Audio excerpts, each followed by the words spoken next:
In a span of just 24 harrowing hours, two young women, Christy Giles and Hilda Marcela Cabrales Arzola, were discovered unconscious outside separate hospitals in Los Angeles. Both were found in critical condition and, tragically, neither would survive. Their lifeless bodies were delivered by two masked men who sped away before offering any information, leaving behind a chilling mystery and a community gripped with shock and questions. The grim circumstances surrounding their deaths immediately captured public attention, setting off a race against time for law enforcement to uncover the truth. This case would soon unravel layers far deeper and darker than anyone could have anticipated. As investigators zeroed in on key suspects, they found themselves drawn into a murky world, a web of deceit and excess nestled within the glamour of Hollywood's elite circles. Beneath the sparkling facade of Los Angeles lay a sinister reality where power, privilege, and corruption intertwined. This document seeks to shine a light on this shadowed world, exposing the figures who use their influence for exploitation and seeking justice for Christy and Marcella.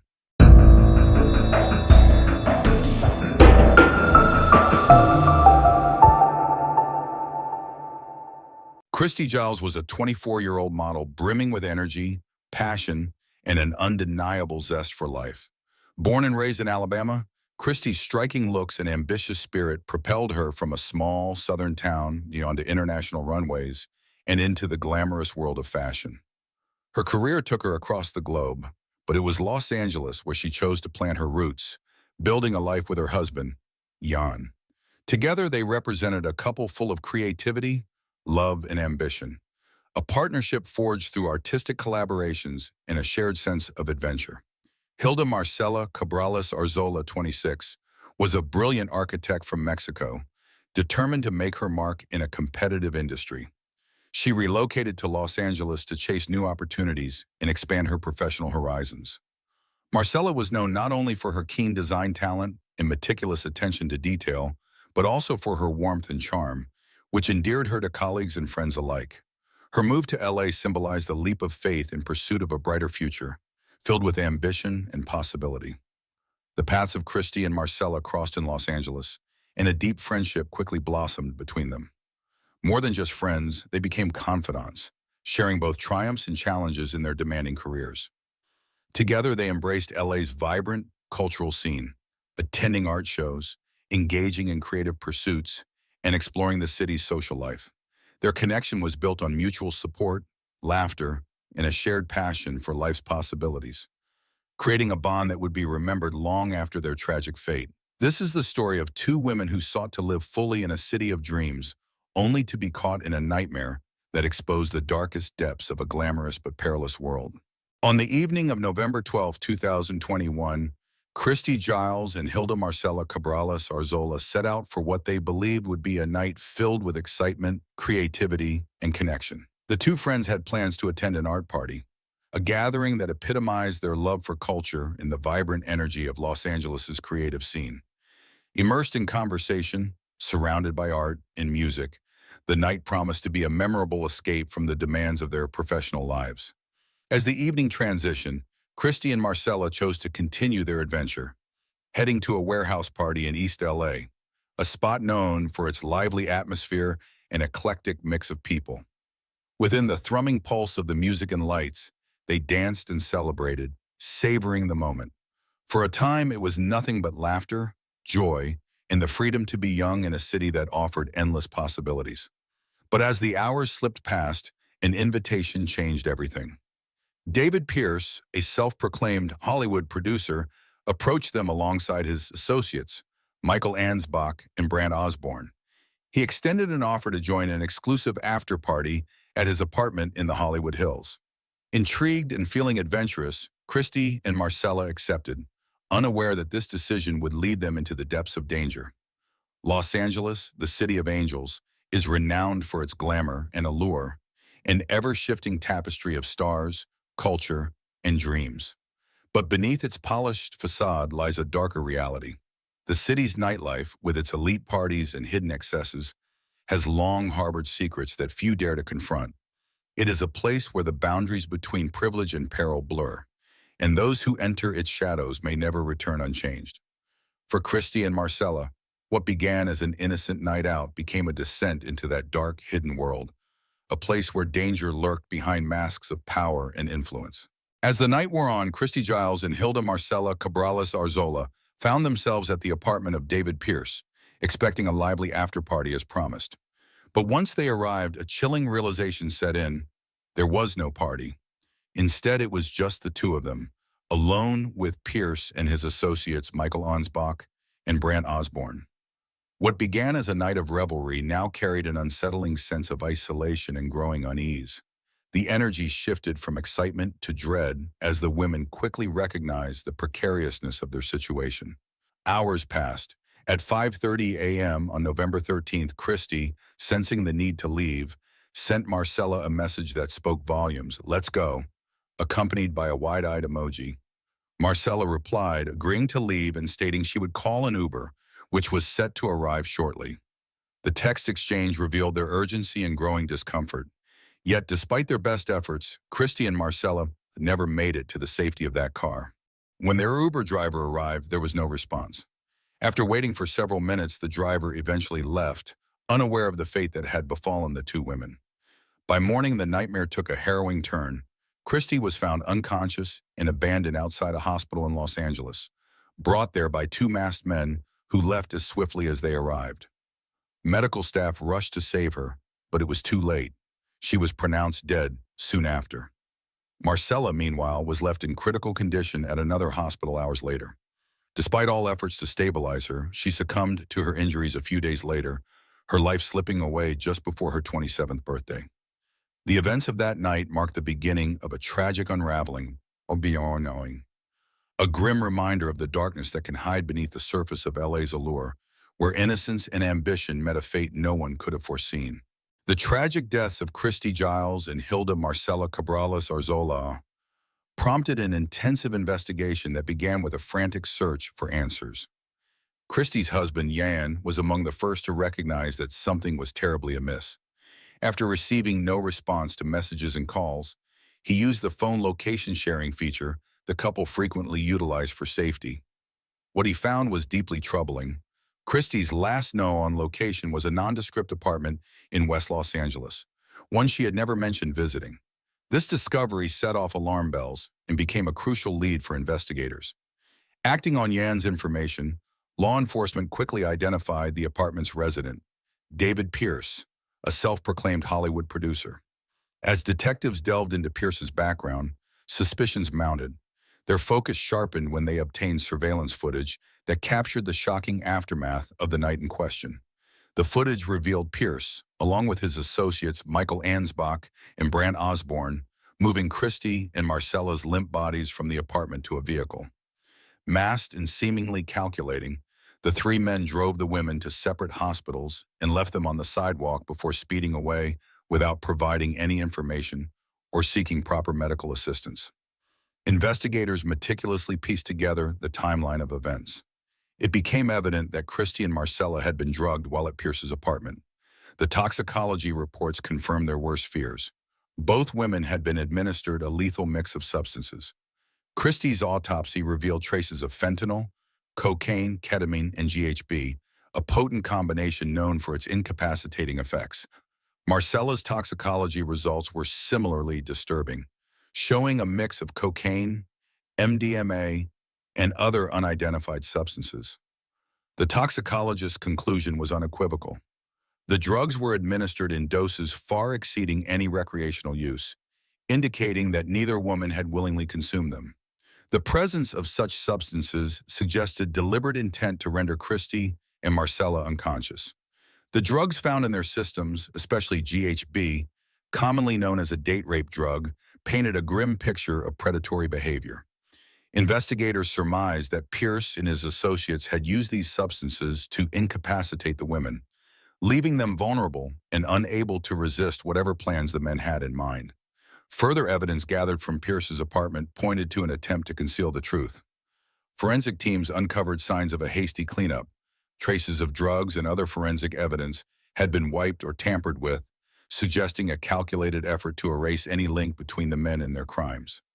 The surveillance footage from the apartment's vicinity, combined with digital records, placed Pierce, Ansbach, and Osborne at the center of this dark web.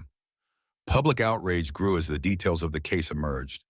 The calculated dumping of Christian and Marcella's bodies at separate hospitals revealed a complete disregard for their lives.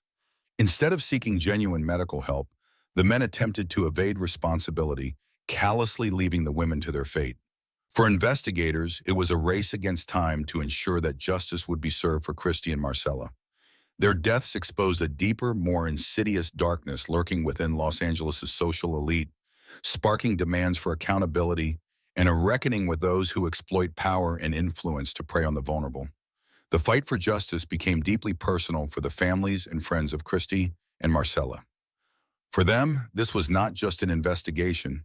It was a battle to ensure that those responsible for this heinous act would be brought to justice and that their loved ones' lives and memories would not be forgotten. As the investigation into the deaths of Christy Giles and Hilda Marcella Cabrales Arzola unfolded, the evidence against David Pierce and his associates, Michael Ansbach and Brant Osborne, painted a chilling picture of predatory behavior and calculated deception. The trial, which garnered national attention, laid bare the details of their actions and the events leading to the deaths of the two young women. The courtroom was filled with tense silence as the judge prepared to deliver the verdict for David Pierce, Michael Ansbach, and Brant Osborne. Throughout the harrowing trial, evidence revealed a devastating narrative of betrayal, predation, and complete disregard for human life. Christy Giles and Hilda Marcella Cabrales Arzola became symbols of the dark underbelly lurking beneath Los Angeles' glamorous facade, and this moment marked a long-awaited step toward justice. David Pierce, the man at the center of it all, was charged not only with the deaths of Christy and Marcella, but also with additional charges of predatory behavior spanning several years. Convictions for manslaughter, intentional drugging, and multiple counts of sexual assault placed him at the focus of the harshest sentence handed down by the court. In a stern and unwavering address, the judge emphasized the gravity of Pierce's actions. "You exploited the vulnerable, hiding behind a facade of success and influence," the judge stated.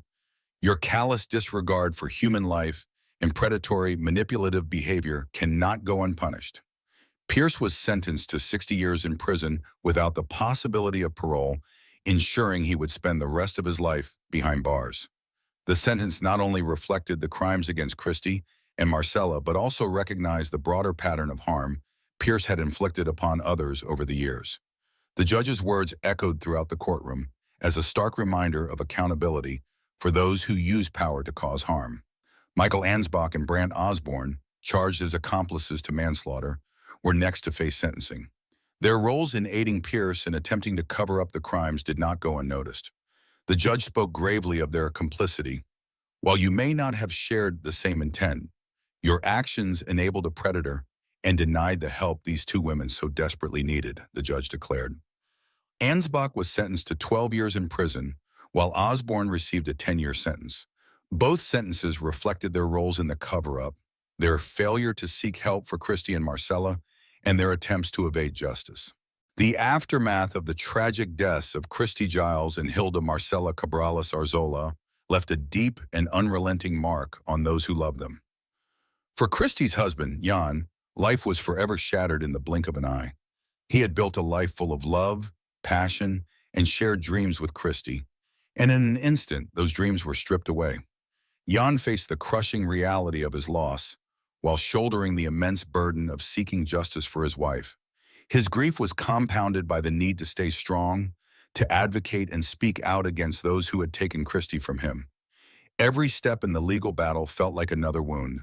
Every court date, every piece of evidence, and every painful reminder of what had been lost. For Marcella's family, the pain of losing a beloved daughter, sister, and friend was equally devastating. They had encouraged Marcella to pursue her dreams, to seek out a better life and build a bright future in Los Angeles. That future, full of promise and hope, was cruelly extinguished. Her parents, siblings, and close friends carried the heavy weight of grief while grappling with the harsh reality that justice for Marcella was a long, arduous path. The psychological toll was immense. Sleepless nights, constant memories of their loss, and the never-ending ache of a future without her.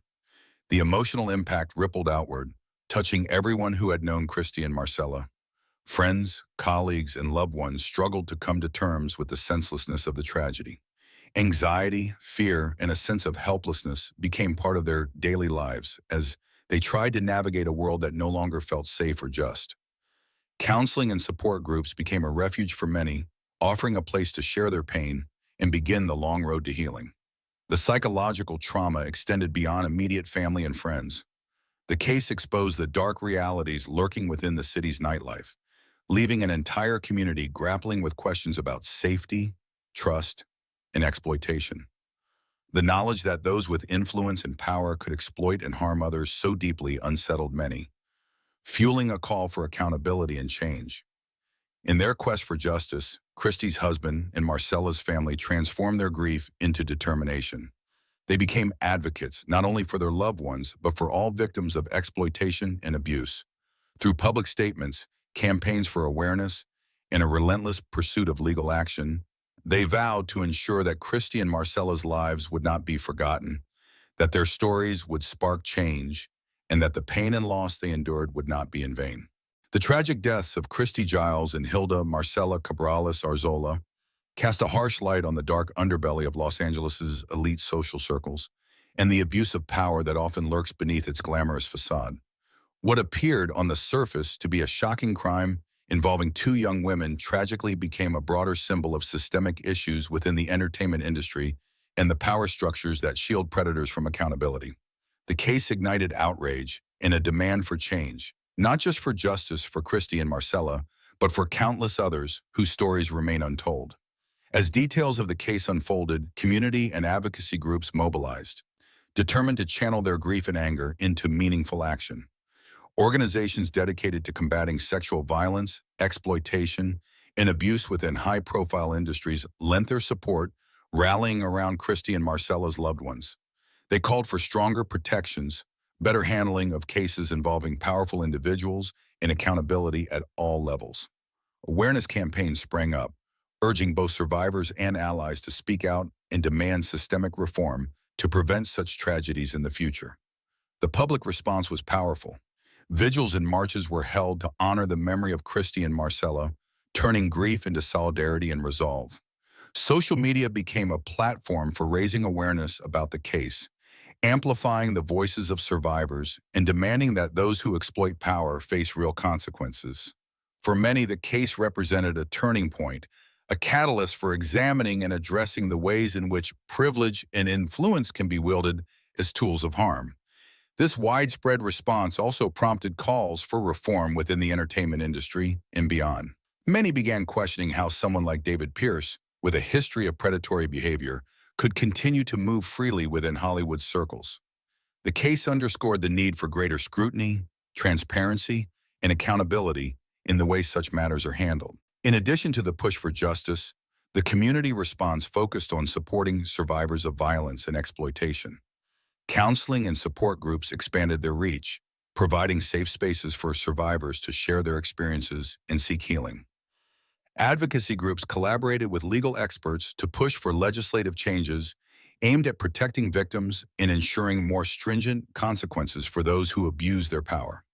The legacy of Christy and Marcella became a rallying cry, a call to shine light on the shadows, hold the powerful accountable, and ensure that no more lives are senselessly lost to exploitation and violence.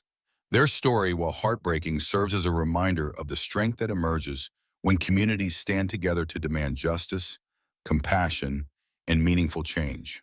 The heartbreaking story of Christy Giles and Hilda Marcella Cabrales Arzola serves as a poignant reminder of the need to protect society's most vulnerable and hold those who abuse their power accountable. Their tragic deaths are emblematic of a system where power, influence, and privilege can be wielded as weapons, often at the expense of those who dare to dream, seek connection, or simply live freely. And as a community, we must refuse to turn away from these injustices. Instead, we must face them head-on, advocating for a world where such abuses of power are not allowed to fester unchecked. The social and entertainment circles of cities like Los Angeles, while glittering and alluring, are often fraught with hidden dangers. It is critical to raise awareness about these risks and educate ourselves and those we care about on how to navigate them safely. We must empower people, especially those entering environments rife with potential exploitation, to recognize signs of danger, seek help without fear, and speak out against wrongdoing. This vigilance and shared commitment are necessary to ensure that no one else becomes a victim. If you found this story important, compelling, or eye-opening, please consider subscribing to our channel for more in-depth true crime stories and investigative content. By subscribing, you join us in shining a light on hidden truths, fighting for justice, and amplifying the voices of those who can no longer speak for themselves. Thank you for being here with us.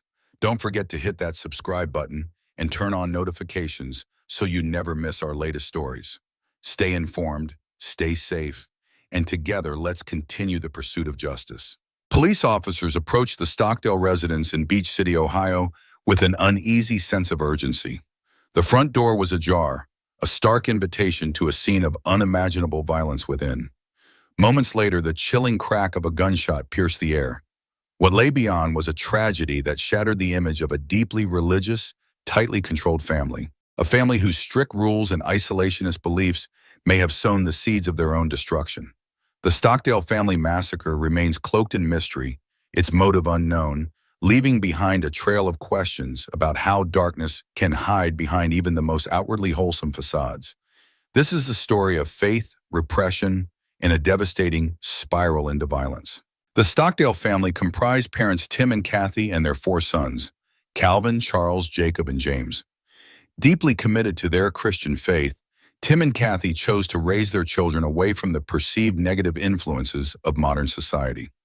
This decision led them to move to a secluded farm in Beach City, Ohio, with the purpose of immersing their sons in a controlled environment that reinforced strict religious and moral values. Kathy Stockdale was known for maintaining an extremely regimented household, establishing a set of strict rules that governed every aspect of her sons' lives. From the moment they woke up, their schedules were carefully structured with little room for deviation. They were homeschooled, performed numerous chores around the farm and house, and had to follow precise routines.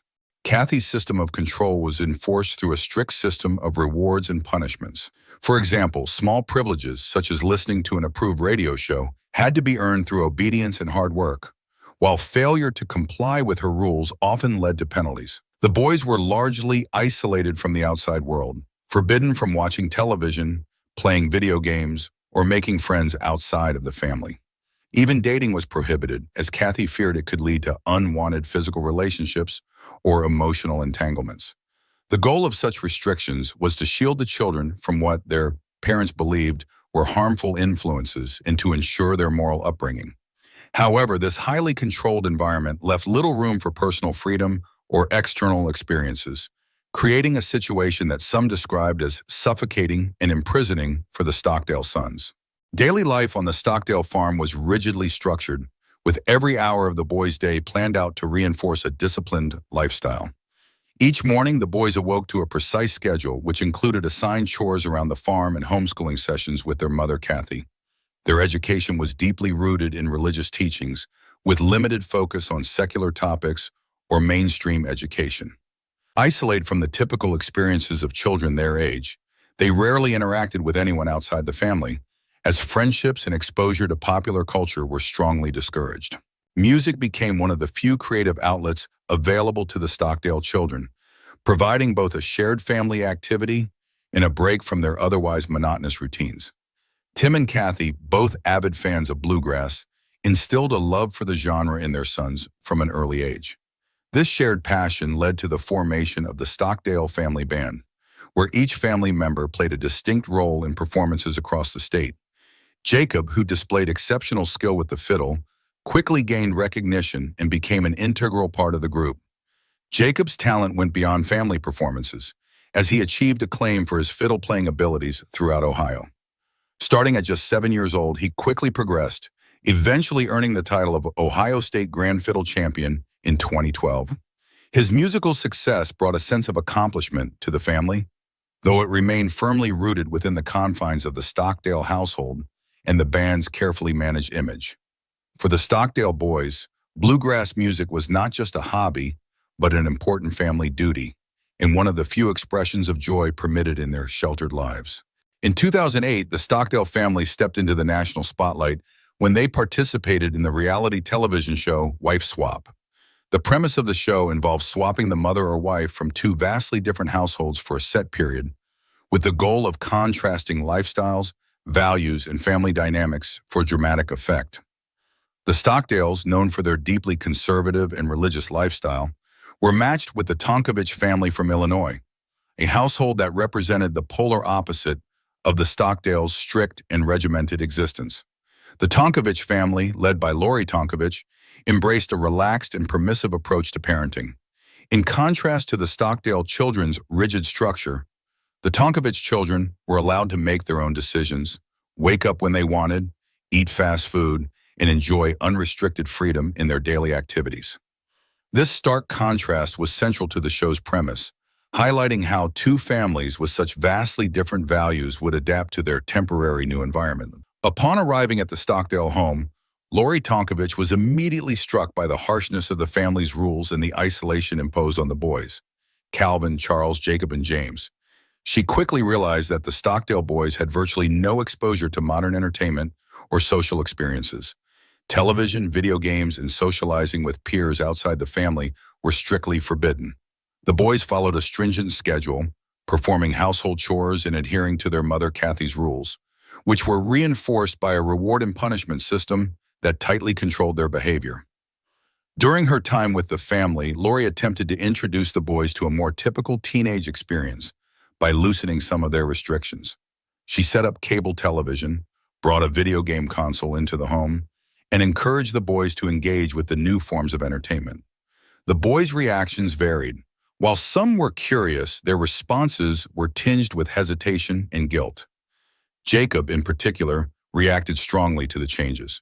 When encouraged to watch television, he became overwhelmed with fear, broke down in tears, and fled outside, fearing eternal damnation for engaging in what he had been taught was sinful behavior. This moment revealed the depth of the boys' conditioning and their internalized belief that deviation from strict rules would lead to severe moral consequences. Lori's interactions with the Stockdale boys highlighted both the oppressive nature of their upbringing and the stark contrast between the families. She grew emotional upon witnessing their restricted lives and expressed a desire to show them alternative ways of living. Her efforts, however, faced resistance from Kathy and Tim Stockdale, who were unwavering in their beliefs and quickly reverted to their established routines upon the show's conclusion. While Wife Swap was intended to entertain and provoke thought about differing lifestyles, its impact on the Stockdale family revealed deeper tensions in the restrictive environment in which the boys were raised. The experience ultimately served as a precursor to the tragic events that would unfold years later, leaving viewers and those who knew the family to question how much this brief exposure to a different life affected Jacob and his siblings. After their appearance on Wife Swap, the Stockdale family's daily life appeared to return to its original structure, with no substantial changes to their strict and controlled routine. Despite exposure to a vastly different lifestyle during the show, Tim and Kathy Stockdale doubled down on their values and rules, seemingly unaffected by the brief period of change. The experience highlighted the rigidity of the Stockdales' beliefs, and any temporary relaxation of their rules quickly vanished once the cameras were gone and normalcy returned. Over time, the older Stockdale sons began to leave the family home in pursuit of their own lives. Calvin, the eldest, moved away to attend Hillsdale College in Michigan, eventually becoming a teacher. Charles followed suit, choosing to attend medical school in Philadelphia. Their decisions to leave the family farm and settle far from home suggested a strong desire to distance themselves from the restrictive environment they had grown up in. While Calvin and Charles sought independence and freedom, Jacob and James remained at home with their parents. Jacob, in particular, continued his involvement with the Stockdale family band, which had become a key aspect of the family's public life and one of the few creative outlets permitted. As a talented fiddle player, Jacob had gained recognition for his musical abilities, and his continued participation in the band demonstrated his commitment to the family's shared passion. However, his decision to remain at home, even into his mid-20s, raised questions. Unlike his older brothers, who sought independence, Jacob stayed in the familiar environment that, while oppressive, may have represented stability or a sense of duty. Speculation abounds as to why Jacob did not leave the family home. Some believe he felt a deep sense of loyalty to his parents and their values, while others suggest that he struggled with adapting to life outside of the structured, insulated world he had always known. The possibility that Jacob was grappling with mental health issues further complicates this narrative.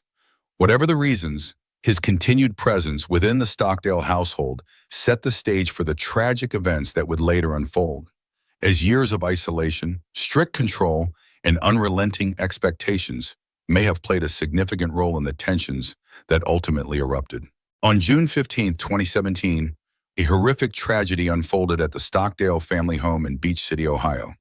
The events leading up to that day remained shrouded in mystery, but the outcome was both shocking and deeply tragic. It was a seemingly ordinary afternoon when, at approximately 4:36 p.m., Stark County Police received a 911 call originating from the Stockdale residence.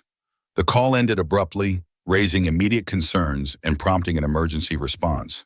When officers arrived at the scene, they found the front door slightly ajar, with an eerie silence emanating from within. Moments after they approached, they heard a gunshot, heightening their sense of urgency. Inside the home, the police discovered Jacob Stockdale with a self-inflicted shotgun wound to his head. Though critically injured, he was still alive, and the firearm was found nearby. The scene became even more distressing as officers conducted a further search and discovered the bodies of Kathy Stockdale and her youngest son, James, who had both been fatally shot with the same weapon.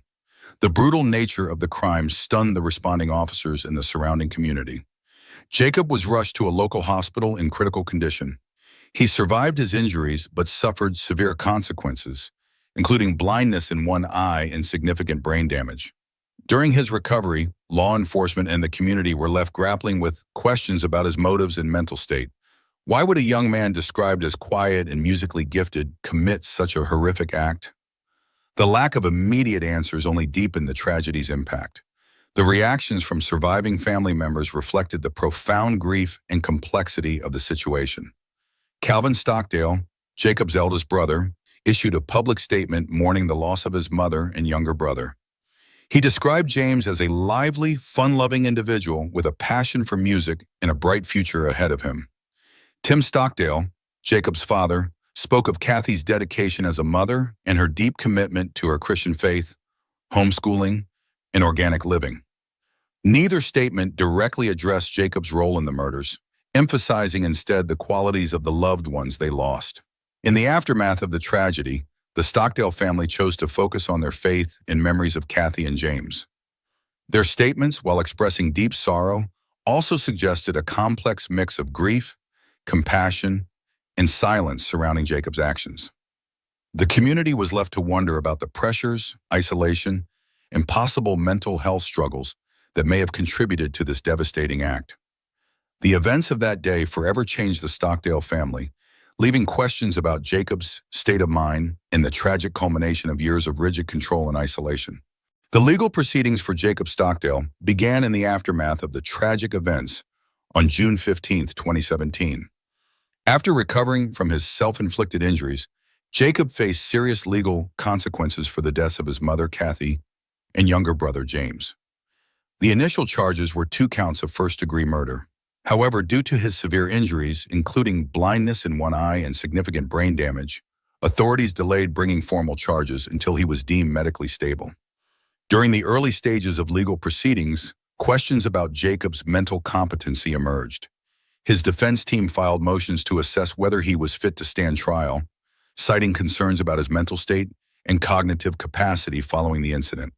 Jacob was sent to Heartland Behavioral Health Hospital for extensive evaluation. While there, doctors conducted mock trials and legal assessments to determine his understanding of court processes and his ability to participate in his defense.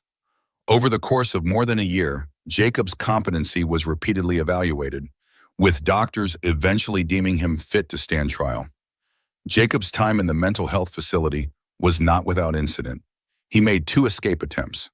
The first in November 2019, when he tried to hide behind a stack of books, and the second a few months later, when he attempted to blend in with a crowd leaving the facility.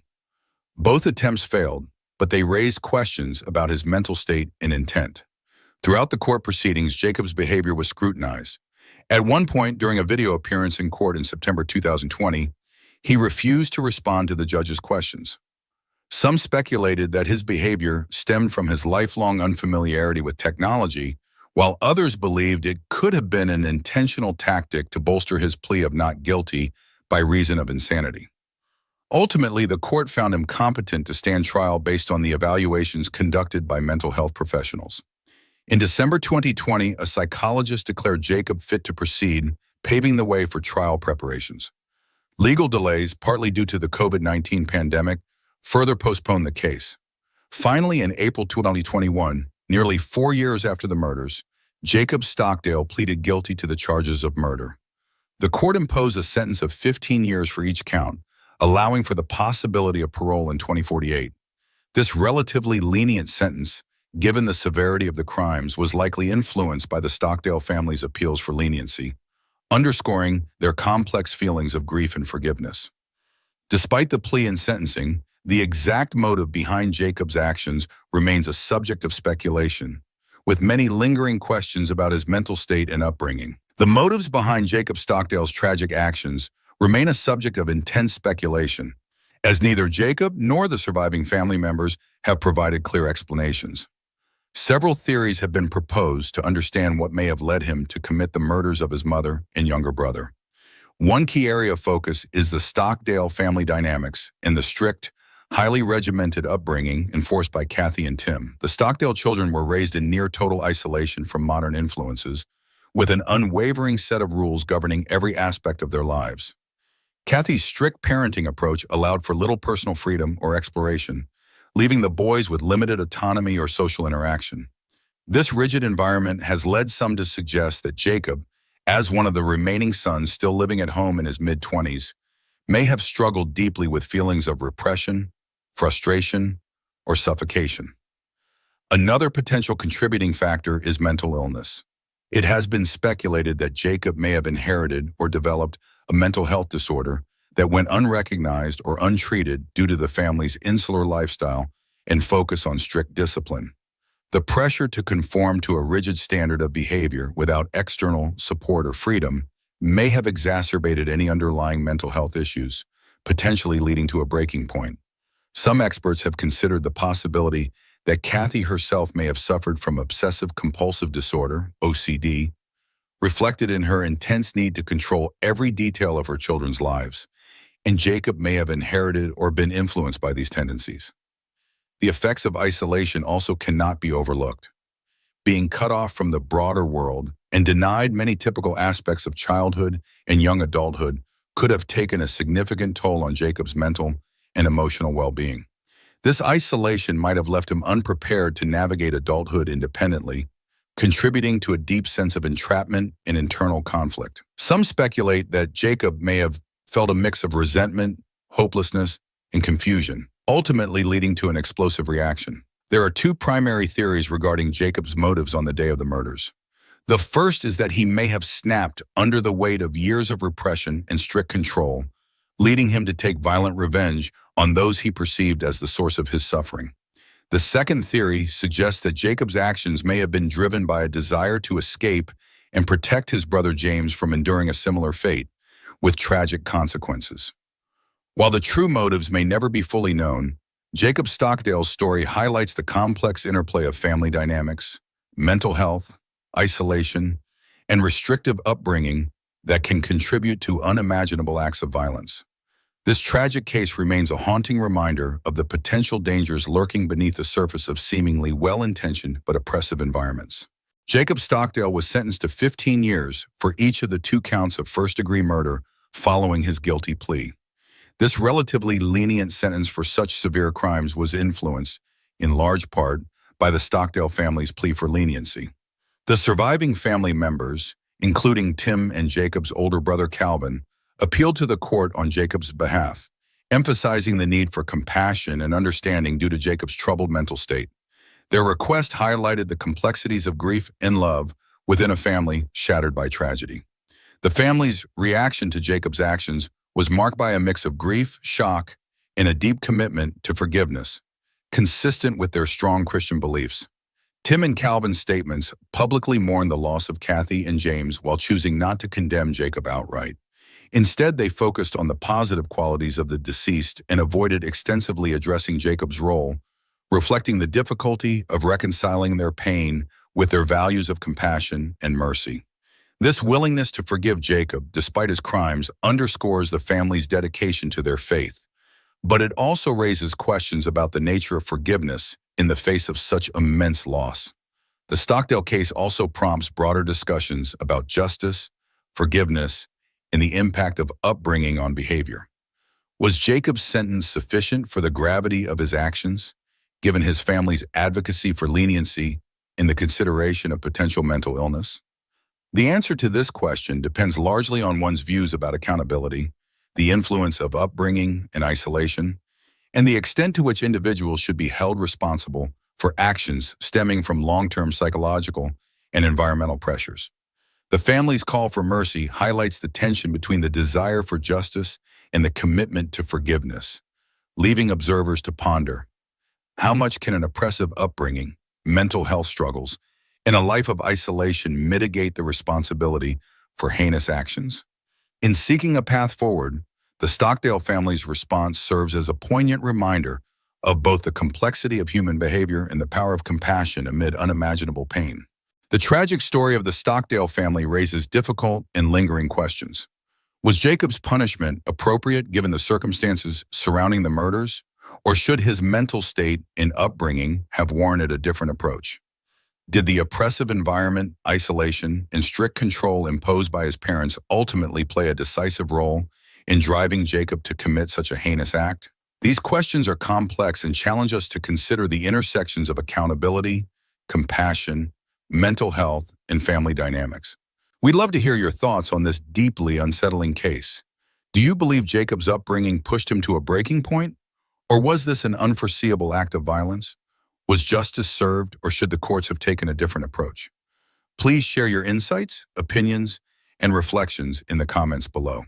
If you found this exploration of the Stockdale family case thought-provoking and want to dive deeper into more true crime stories, be sure to like this video and subscribe to our channel for daily updates and detailed case breakdowns. Thank you for watching. Financial struggles are a reality for many, with bills piling up and the weight of financial pressure bearing down. While most try to navigate these challenges in conventional ways, there are those who choose unexpected and sometimes risky paths, hoping to find stability. These methods can occasionally lead to success, but they also come with unforeseen dangers. Today, we delve into the story of Carol Maltese, a young woman full of passion and ambition who, driven by financial pressures, made bold decisions that took her life in a tragic direction.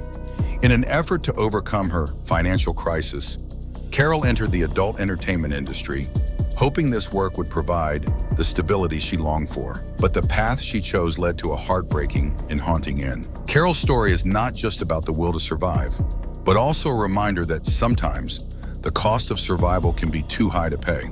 Carol Maltese was born in '95 to an Italian mother and a Dutch father, whose marriage, like many, did not withstand the test of time. When Carol was still a young child, her parents separated and her father moved to the Netherlands. Raised by her mother in a small, picturesque town in Italy, Carol's early years were shaped by her mother's unwavering commitment to provide the best life possible. Despite the hardships of single motherhood, Carol's mother was determined to give her daughter a happy and fulfilling upbringing, instilling values of resilience, independence, and ambition. As Carol grew up, she developed into a vibrant and charismatic young woman. Her personality was infectious.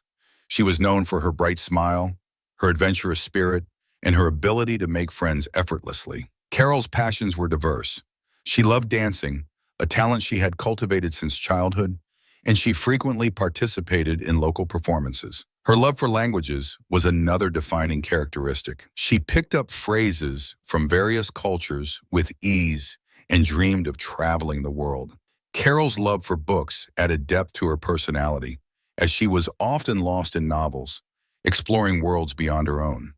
Her enthusiasm and confidence were undeniable, though at times her self-assured nature could come off as boastful, a trait that sometimes sparked mixed feelings among those around her.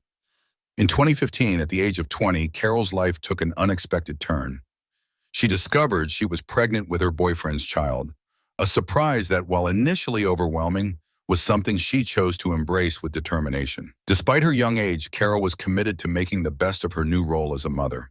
She and her boyfriend decided to move to Verona, a bustling city with more opportunities, hoping to create a brighter future for themselves and their child. In Verona, Carol found work as a sales consultant in a shoe store, managing to balance her new responsibilities with the demands of young parenthood. While the transition was challenging, she tackled it with resilience.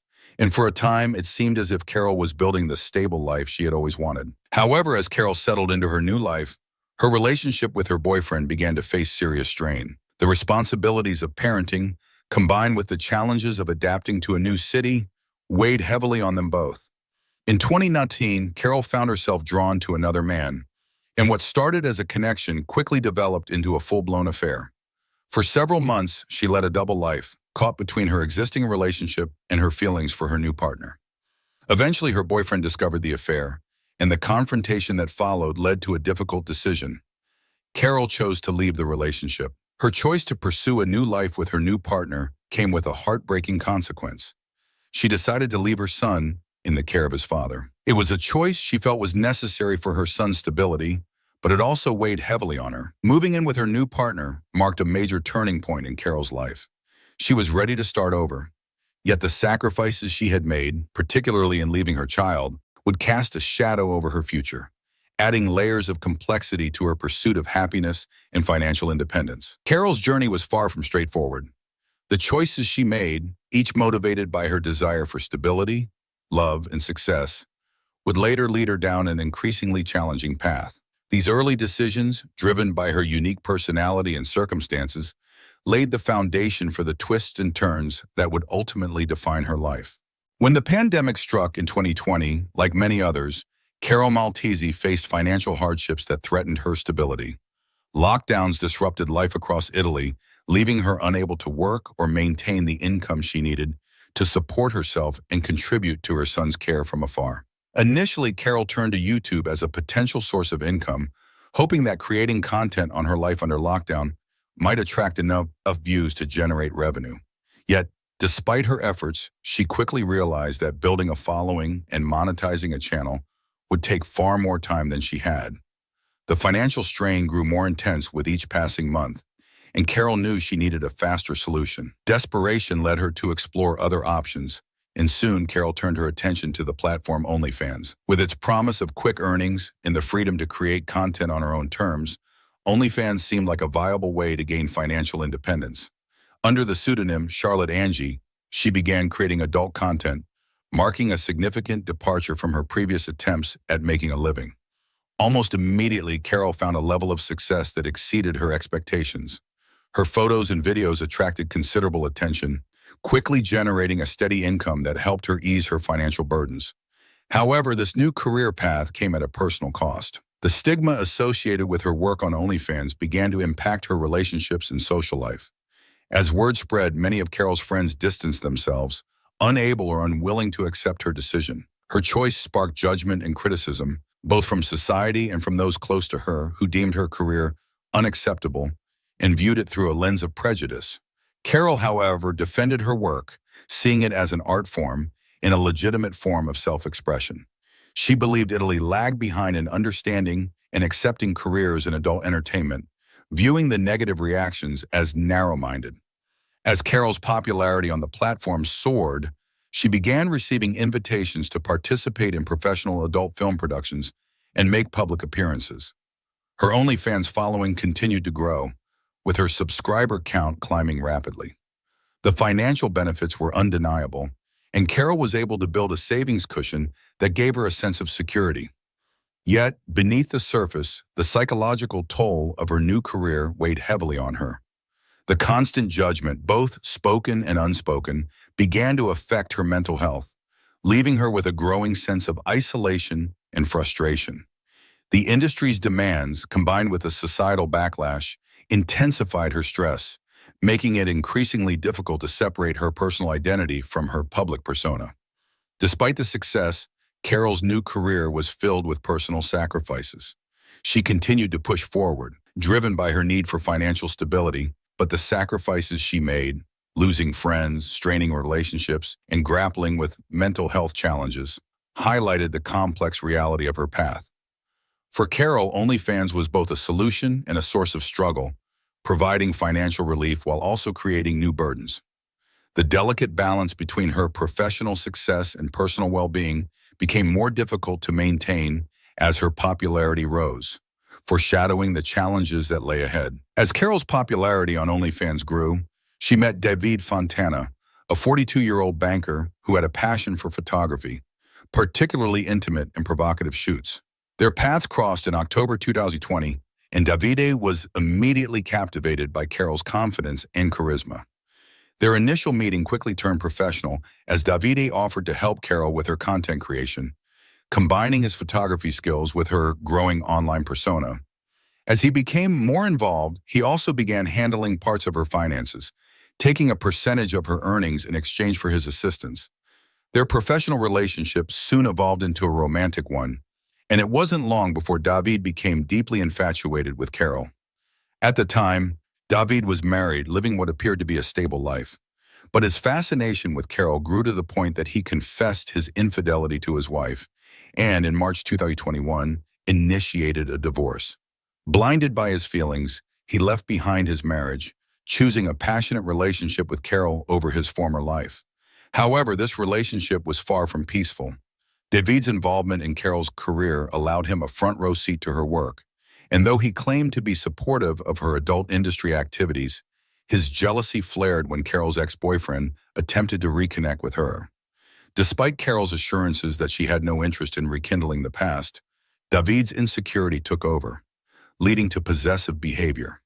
He reportedly went as far as making threatening phone calls to Carol's ex and even allegedly vandalized the man's car, though there was no evidence to directly tie him to the incidents. The relationship's already precarious balance was shaken further when Carol met another colleague within the adult industry, Salvatore, in the fall of 2021. The two quickly formed a close connection, and before long, Salvatore proposed. Carol, yearning for stability and the chance at a fresh start, accepted the proposal. Secretly, she began planning a future with him, dreaming of leaving behind her tumultuous past, returning to Verona, and reuniting with her son. Carol's new engagement introduced even more strain into her relationship with David, who remained in her life, still helping with content creation and profiting from her earnings. While David sensed that her attention was elsewhere, Carol carefully navigated her interactions with him, managing to keep her plans with Salvatore concealed. Yet David's possessiveness remained evident, creating an atmosphere of tension as Carol quietly tried to separate herself from their complex entanglement. Whenever possible, she met with Salvatore in secret, sharing moments that fueled her hope for a more stable and traditional future, away from the chaos and complications of her current life. But despite her efforts to distance herself from David, she remained caught in the web of their arrangement, a situation that would soon spiral into tragedy. In early 2022, Carol Maltesi seemed to vanish without a trace. Her once active social media presence fell silent, leaving her followers, friends, and family puzzled. Known for her consistent online engagement, Carol's sudden absence raised alarm among those close to her. Her friends, accustomed to her regular updates and frequent interactions, began to worry, especially when attempts to reach her went unanswered. Yet her account would occasionally post vague updates, cryptic messages, or brief explanations about her whereabouts, but they lacked Carol's usual energy and tone, only deepening the mystery. During this time, David Fontana took it upon himself to provide explanations for Carol's absence. When friends and family reached out, he responded on her behalf, offering seemingly casual excuses. He claimed that she was traveling or searching for an apartment in Verona to be closer to her son, an excuse that played into Carol's previously shared plans to return to Verona and rebuild her life. At one point, he told concerned friends that Carol was on vacation in Dubai, a plausible but uncharacteristically secluded trip given her active social media life. However, the excuses only led to more questions. Friends found it odd that Carol, who enjoyed documenting her experiences and adventures online, would completely disappear without any real updates or photos from her supposed travels. Her family, particularly her mother, grew increasingly anxious as time passed with no direct contact. Despite David's assurances, suspicion began to grow, with those close to Carol sensing that something was amiss. friends and family members started to suspect that David knew more than he was letting on. But with no concrete evidence, and Carol's online presence still sporadically maintained, they were left in a state of worried uncertainty. David's cover-up, while convincing at first, began to crumble under the weight of mounting concerns. His explanations, initially accepted without question, became a cause for alarm as friends noticed inconsistencies and strange behavior in the messages they received. The hope that Carol was simply taking time away from social media faded, replaced by a chilling realization that her silence might signify something far more sinister. On March 20th, 2022, the quiet village of Borno was shaken by a grisly discovery that would ultimately unravel the mystery of Carol Maltese's disappearance. A local resident, enjoying a routine walk near the scenic cliffs, noticed several large black garbage bags lying near the edge of the slope. Curiosity led him closer, and as he untied one of the bags, he stumbled upon a horrifying sight: a dismembered human hand. Shocked and horrified, he immediately alerted the police, setting off an investigation that would draw national attention. Local authorities arrived quickly and began scouring the area.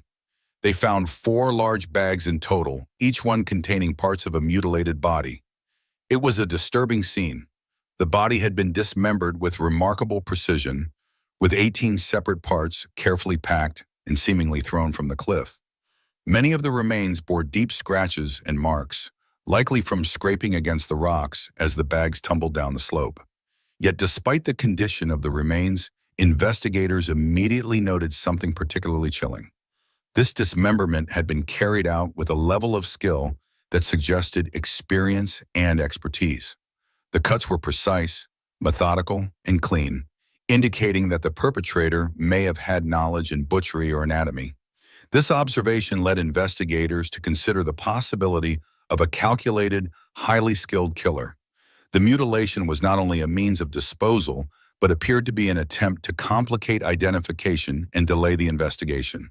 The face had been badly damaged, and several parts of the body were stripped of flesh, as though the killer had deliberately tried to erase any identifying features. Forensic experts noted that some parts of the body seemed to have been stored in a freezer, suggesting the dismemberment and disposal were part of a premeditated plan. As the gruesome evidence was gathered, police understood they were dealing with a complex and potentially dangerous individual. The level of expertise displayed and the cold, calculated methods used in dismembering and discarding the body pointed to a killer who knew exactly what they were doing, a chilling indication that this murder was anything but a crime of passion. With little to go on initially, the police turned to the only lead they had, the remains themselves, hoping forensic analysis would help them uncover the identity of the victim and ultimately lead them to the killer.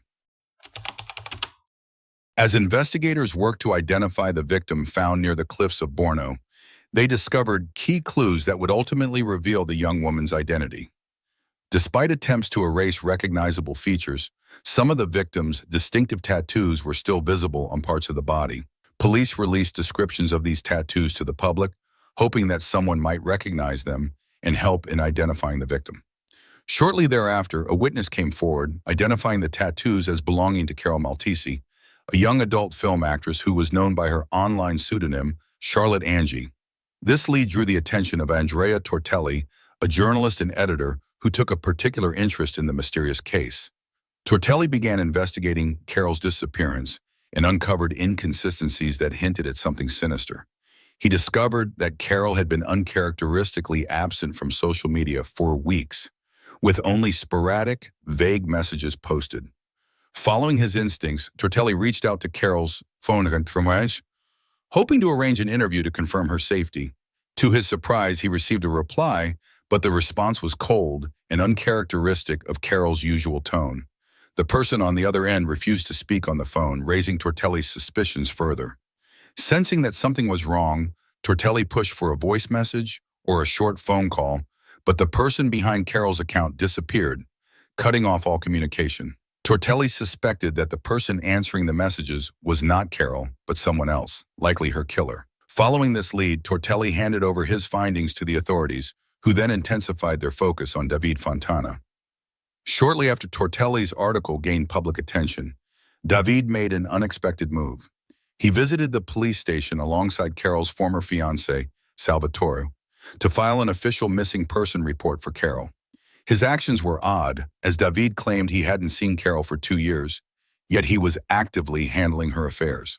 His story quickly unraveled as police noticed significant contradictions and inconsistencies in his account, including why he chose to report her disappearance so late if they had indeed been out of contact. David's behavior during the interrogation raised red flags, and under pressure he began to reveal details about Carol's final days.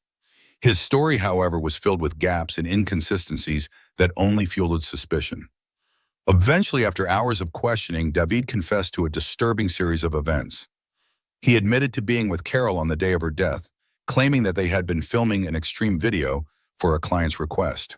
But further investigation revealed that David had planned and orchestrated the entire scenario, creating a fake client account to lure Carol into a fatal setup. With David's confession, the police finally had enough to piece together the grim truth behind Carol's disappearance.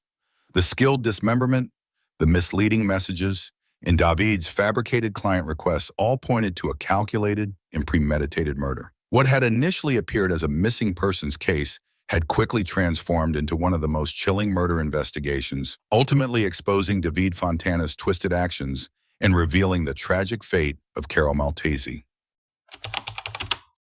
He explained that a client had requested an extreme video involving simulated violence, bondage, and physical restraint. According to David, this client wanted Carol tied up, blindfolded, and bound, with a sequence of intense acts, including physical blows. David alleged that Carol had agreed to the conditions, thinking it was simply part of the unconventional work she had become accustomed to. As David told it, the filming had taken a dark turn when he accidentally struck Carol too hard with a hammer during the shoot. He described her struggling, bound, and unable to free herself as he panicked.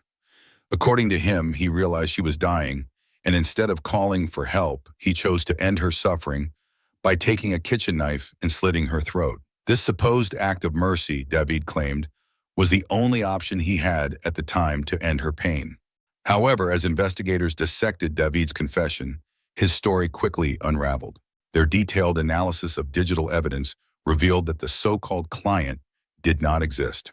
The account through which the request had supposedly been made was fake, a fabricated persona that David himself had created in advance. Police traced the account's creation back to David's IP address, confirming that he had orchestrated the entire scenario, step by step.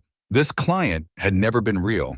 David had used the fictitious request as a way to lure Carol into a setup where he could carry out his deadly plan under the guise of a professional shoot. The investigation uncovered further details that left no doubt about David's premeditated intentions. In the weeks leading up to Carol's death, David had made a series of purchases that were far from ordinary. He had bought tools typically used in dismemberment, such as a hacksaw, large scissors, an electric saw, and even a new freezer to store Carol's remains. Forensic analysis confirmed that her body had indeed been frozen for weeks after her death, as David used the freezer to prevent rapid decomposition and buy himself time to carry out his cover-up. After killing Carol, David didn't immediately attempt to dispose of the body. Instead, he returned to the scene over several days, visiting her body as it lay in the freezer, an act that hinted at a disturbing need to remain connected to his crime. To keep up appearances and avoid suspicion, David used Carol's phone and social media accounts to reply to concerned friends and family. He responded to messages with short, vague updates, posing as Carol, even mentioning that she was busy traveling or apartment hunting. David went to great lengths to maintain the illusion that Carol was alive, monitoring her accounts and occasionally updating her social media with photos he pulled from her personal gallery. David's deceit extended even further. He made purchases using Carol's bank card, paying for rent and other expenses to reinforce the illusion of her continued life. He told Carol's fiancé, Salvatore, that she had contracted COVID-19 and was in isolation, a believable excuse that prevented anyone from coming to visit her. For 2 months, David maintained this complex cover, going as far as pretending Carol was ill to keep her loved ones at a distance. In addition to the digital trail of deception, forensic evidence pointed to a crime planned in chilling detail. Investigators found that on January 11th, the day of the fatal shoot, David had used a fabricated client account to send a precise script to Carol, detailing each act to be performed in the video. The script included tying her up, taping her mouth shut, placing a bag over her head, and administering simulated blows to her head with a hammer. But once they began filming, David deviated from the script. The blows to Carol's head became real, and the simulation turned deadly. Investigators later discovered that one of David's goals was to obtain Carol's phone password, which was included in the fabricated client's script as a sign of domination. David wanted full control, both over her and her online presence, so he could continue to impersonate her and maintain his cover. After David killed Carol, he allowed himself 3 months to carry out an elaborate plan to dispose of her body and cover his tracks. When he finally disposed of her remains, he carefully packed her body into multiple bags, dismembering it with precision and storing it in the freezer until he was ready to transport it to the cliffs near Borno. After discarding the remains, he was confident he had covered every trace of the crime, sure that he could continue impersonating her and perhaps even evade suspicion indefinitely. But his confidence began to waver when journalist Andrea Tortelli started investigating Carol's absence, prompting David to panic. He finally filed a missing person report for Carol, claiming to the police that he hadn't seen her in 2 years, a glaring inconsistency given his active control over her finances and online presence. Police quickly spotted the contradictions in his story, and under mounting pressure, David's fabricated account unraveled. David's confession, though filled with twisted justifications, revealed the brutal and deliberate nature of his crime. His meticulously planned cover-up and digital manipulations pointed to a man determined not only to end Carol's life, but to erase her existence, to control her story, and to benefit from her death. The aftermath of Carol Maltese's tragic death revealed disturbing details about the calculated cruelty of her murderer, David Fontana. After killing her, David meticulously dismembered Carol's body, using a hacksaw and other tools to separate her remains. To avoid suspicion and prevent decomposition, he stored her body in a freezer he had recently purchased, all the while taking steps to conceal her absence. Over the next 3 months, he maintained her social media presence, using her accounts to respond to messages from concerned friends and family. His replies were deliberately vague but reassuring enough to prevent anyone from investigating further. David even accessed her bank account, making routine purchases and paying rent in her name, creating the illusion that she was still alive and maintaining a quiet, secluded life. David's cover story unraveled when journalist Andrea Tortelli's investigation raised red flags, ultimately leading the police to David, whose increasingly contradictory story and police interrogations led to his confession. The trial began in November 2022, and as the horrifying details came to light, public outrage grew. David's actions were painted as sadistic and calculated.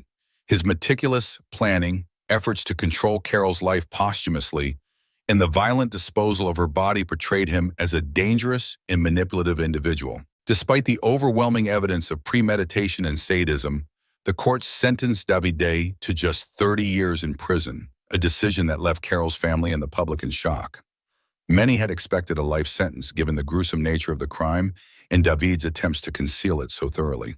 The judge ruled that the murder was not premeditated, citing the claim that David had lost control during the fatal incident. The sentencing was widely criticized as unjustly lenient, with the public and Carol's family expressing outrage and disbelief. In addition to the prison sentence, David was ordered to pay significant compensation to Carol's 7-year-old son and her parents. He was mandated to provide $180,000 to her child and $100,000 to her parents, as well as $20,000 to the child's father. Yet no financial compensation could undo the trauma inflicted upon Carol's loved ones or the sorrow felt by her family and friends. For many, the trial's outcome and the light sentence underscored an unsettling sense of injustice, adding to the tragedy of Carol's story. Journalist Andrea Tortelli later published a detailed account of the case, highlighting the role of investigative journalism in uncovering the truth. His work brought attention to the case, serving as both a tribute to Carol and a grim reminder of the darker aspects of human nature. The tragic story of Carol Maltese serves as a haunting reminder of the extreme risks and unforeseen dangers that can arise in the pursuit of financial security. Carol's journey, marked by ambition and resilience, took a tragic turn as she made difficult choices to provide for herself and her family. But the path she chose, despite its financial rewards, ultimately exposed her to risks she couldn't have foreseen. Her story underscores the vulnerability that often lies beneath the surface when people find themselves forced into unconventional paths by economic hardship. As we reflect on this tragedy, it's natural to feel a sense of frustration and sadness, not only for Carol, but for the complex circumstances that can push individuals into dangerous situations.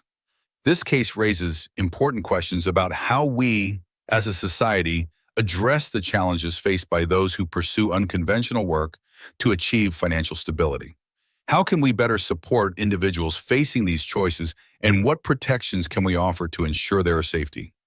I'd love to hear your thoughts on this case and your reflections on the broader issues it raises. Please feel free to share your insights in the comments below. If you found this video meaningful, remember to like, subscribe, and join us for more discussions on true crime and the complexities of real-life stories. In January 2022, the town of Waipahu, Hawaii was shaken by the murder of 47-year-old John Tokuhara, a beloved local acupuncturist. What initially seemed like a straightforward case soon turned into a complex mystery as investigators uncovered layers of hidden motives, circumstantial evidence, and unexpected twists. Despite security footage, physical evidence, and numerous leads, identifying John's killer proved to be anything but simple. Today we're diving into a lesser-known but fascinating case from Hawaii, one that kept investigators and the public questioning what really happened. Let's take a closer look at the evidence, theories, and motives behind the tragic murder of John Tokuhara. Waipahu, a town nestled along the scenic shores of Pearl Harbor on the island of Oahu, Hawaii, is home to a close-knit community of around 40,000 residents. Known for its peaceful neighborhoods and strong community ties, the town was blindsided by a tragedy that would shake its residents to their core. On the morning of January 13, 2022, John Tokuhara's mother, Lily, decided to check on her son. The previous night, John had promised to stop by for a homemade dinner, but he never arrived. Concerned, she went to his acupuncture clinic, where she found her son's white Tacoma pickup parked outside. Entering through the back door, which was unlocked, Lily walked into a chilling scene. Lying on the floor, John was unresponsive, a pool of blood by his head, a devastating discovery no parent should have to endure. As investigators arrived, they found critical pieces of evidence in John's office that would later complicate the investigation. A single shell casing lay on the office floor, with two more eventually discovered, one under John's body and another behind a nearby refrigerator, all from a .22 caliber weapon. John had been shot 4 times in the head in what appeared to be a highly personal attack. Nearby, detectives also found approximately $4,000 in cash, untouched. The lack of interest in the money further suggested that this crime was not motivated by robbery. Adding to the mystery, police found a light-colored bucket hat abandoned near the clinic, likely left behind by the shooter. Despite this initial evidence, the case would prove far more complicated than anyone had expected, as every clue led to deeper questions about the motive, the killer, and what really happened that night. John Tokuhara was well-known and well-loved in the town of Waipahu, Hawaii. At 47, he had spent nearly 2 decades building a successful career as an acupuncturist and healthcare provider, dedicated to the well-being of his clients and his community. After earning a master's degree in Chinese medicine and acupuncture, he opened the Tokuhara Acupuncture and Healthcare Clinic, which quickly became a staple in Oahu. John had helped countless clients over the years, treating a range of ailments with care, empathy, and a dedication to holistic healing. Outside of work, John had a vibrant personality and a love for Hawaii's natural beauty. An avid surfer, paddler, and fisherman, he spent much of his free time by the ocean. His connection to the community ran deep. Friends, family, and clients spoke of him warmly, remembering his kindness, humor, and generosity. He was particularly close to his mother, Lily, and was a beloved uncle to his sister's children, who adored him. John's murder sent shockwaves through the community.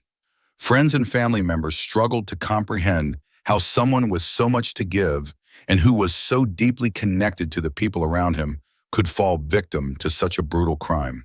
His passing became a rallying point for the community, with residents coming together to mourn, share memories, and honor John's legacy. Vigils were held, and tributes poured in from those whose lives he had touched, all expressing disbelief that someone so full of life could be taken so violently. The loss of John Tokuhara was more than just a personal tragedy for those who knew him. It felt like a loss for the entire town of Waipahu. His murder brought his community together in grief and solidarity as friends, family, and clients joined in their shared commitment to seeking justice for a man who had dedicated his life to helping others. As investigators began piecing together what led to John Tokuhara's murder, they focused on building a timeline of his final hours. Reviewing his phone records and last known activities, they discovered that John had last communicated with his mother Lily around 6 p.m. the previous evening. He had sent her a quick message confirming he'd come by for dinner, a promise he tragically never kept. After that text, John's phone remained inactive, suggesting that whatever happened occurred shortly afterward. Investigators then turned to surveillance footage from nearby businesses. Just minutes before 6 p.m. on January 12th, a white four-door Silverado pickup truck with Hawaiian plates was seen making several quick turns around the area near John's clinic. Eventually, the truck stopped, and a figure stepped out and walked toward the clinic's back entrance. The individual was heavily disguised, wearing a light-colored bucket hat, dark sunglasses, and multiple scarves, and carried a brown shopping bag. Security footage captured the person entering John's clinic at around 6:16 p.m., almost exactly when John's phone went silent. Only 48 seconds later, the same figure exited the clinic, leaving no other recorded activity at the clinic until Lily's arrival the following morning. The white Silverado was the investigators' first tangible lead, but its identification proved challenging. A quick review of local vehicle records found 53 white, four-door Silverado trucks registered in Hawaii with similar features to the one captured on footage. After systematically verifying the registered owners, examining vehicles in person, and eliminating possible matches, only one truck remained, a Silverado registered to a 34-year-old former client of John's named Eric Thompson. This connection seemed tenuous at first, but as detectives delved further into Eric's life, they uncovered new information that suggested the case was far more personal than it first appeared. As investigators delved deeper into John Tokuhara's life, they discovered an unexpected relationship that would shift the direction of the case. A romantic affair between John and Joyce Thompson, the wife of Eric Thompson, the registered owner of the white Silverado seen near the crime scene. Through a detailed review of John's phone records, detectives uncovered over 5,600 messages exchanged between John and Joyce in a single month, revealing an intimate relationship that had been ongoing for months. The messages included explicit photos, videos, and frequent declarations of affection, hinting at a passionate, secret romance that had developed beyond a professional relationship. According to the texts, John had strong feelings for Joyce and had even told her he loved her. He repeatedly pressed her to leave her marriage and build a life with him. However, Joyce expressed mixed emotions. While she reciprocated John's affection, she was hesitant to leave her husband and the life they'd built together. The affair was evidently a source of inner conflict for her, as she balanced her desire for John with her commitment to her marriage. This delicate balance came crashing down in July 2021 when Eric discovered the affair. The revelation had not come from Joyce herself, but from footage on their home security camera, which had captured Joyce leaving the house late at night while Eric was away for work. When confronted, Joyce confessed to the affair, which had been ongoing for some time. She promised Eric that she would end her relationship with John, and the couple agreed to take steps to rebuild their marriage. Eric's reaction to the affair was initially one of hurt and betrayal, but he insisted on trying to salvage their relationship. Joyce ended her affair with John, cutting off contact and refocusing her efforts on her marriage and family. For Eric, however, the fallout was far from over. Despite Joyce's commitment to ending the relationship, he reportedly remained deeply troubled by the betrayal. Friends and family noted a shift in his demeanor, describing him as more withdrawn and preoccupied in the months following the affair. Though outwardly he appeared to be moving on, Eric's resentment and anger toward John lingered beneath the surface. As detectives gathered more information about the affair, they couldn't ignore the timing of John's murder. Just months after the affair ended, and on the eve of Joyce and Erica's anniversary, the brutal killing took place.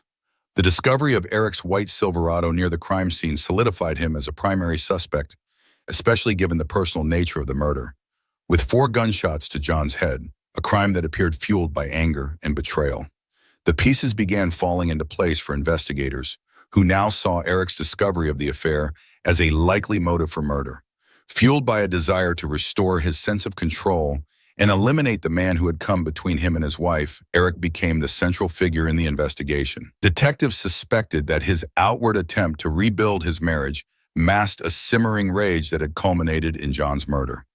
With Eric's truck identified as the one seen on surveillance, the investigators zeroed in on him, gathering further evidence to confirm their suspicions and make a case against him. Eric and Joyce Thompson's story began in high school, where they met at Kalani High School in East Honolulu. Their relationship blossomed over the years, leading to a marriage that seemed solid and happy from the outside. The couple married in a beautiful beachside ceremony attended by family and friends, marking the start of what appeared to be a loving partnership. Together, they eventually moved to Kaimuki, a quiet community about 30 minutes from Waipahu, where they shared milestones that brought them closer, including Eric's graduation from the University of Hawaii and the birth of their only child, a daughter. By all accounts, their marriage seemed stable and joyful, with friends and family viewing them as a devoted couple building a life together. As they settled into married life, Eric and Joyce hoped to expand their family, but their journey to parenthood was not without difficulties.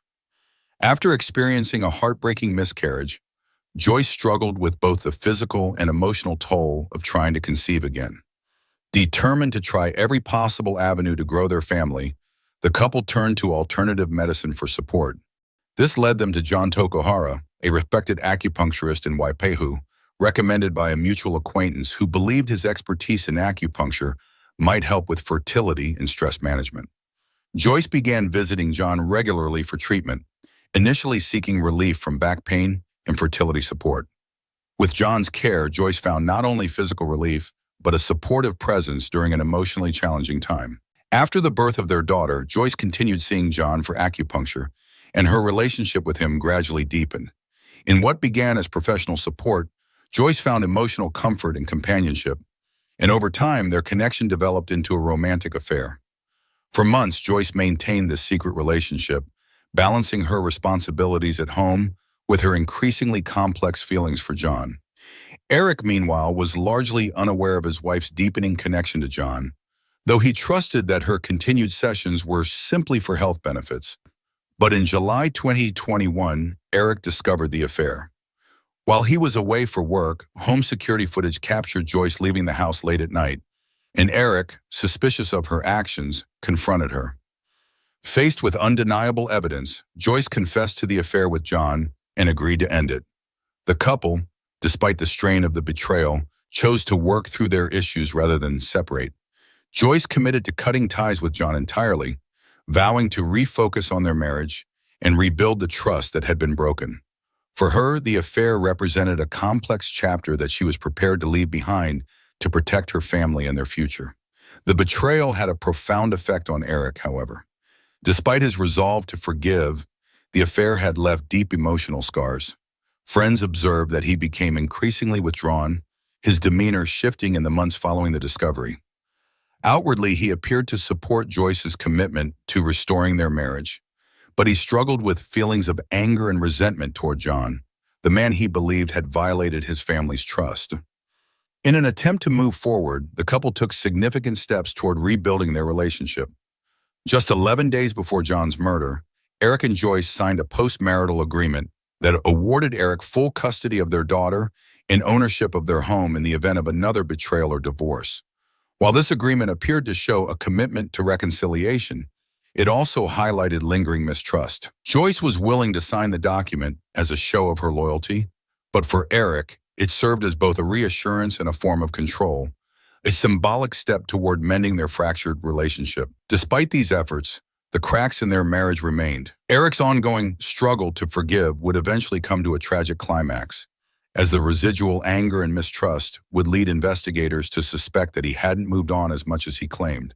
The affair had left a lasting impact on their lives, creating a web of emotions and actions that would ultimately draw Eric into the center of the investigation into John Tokuhara's murder. On the night of the murder, surveillance footage captured movements that would become key in placing Eric Thompson under suspicion.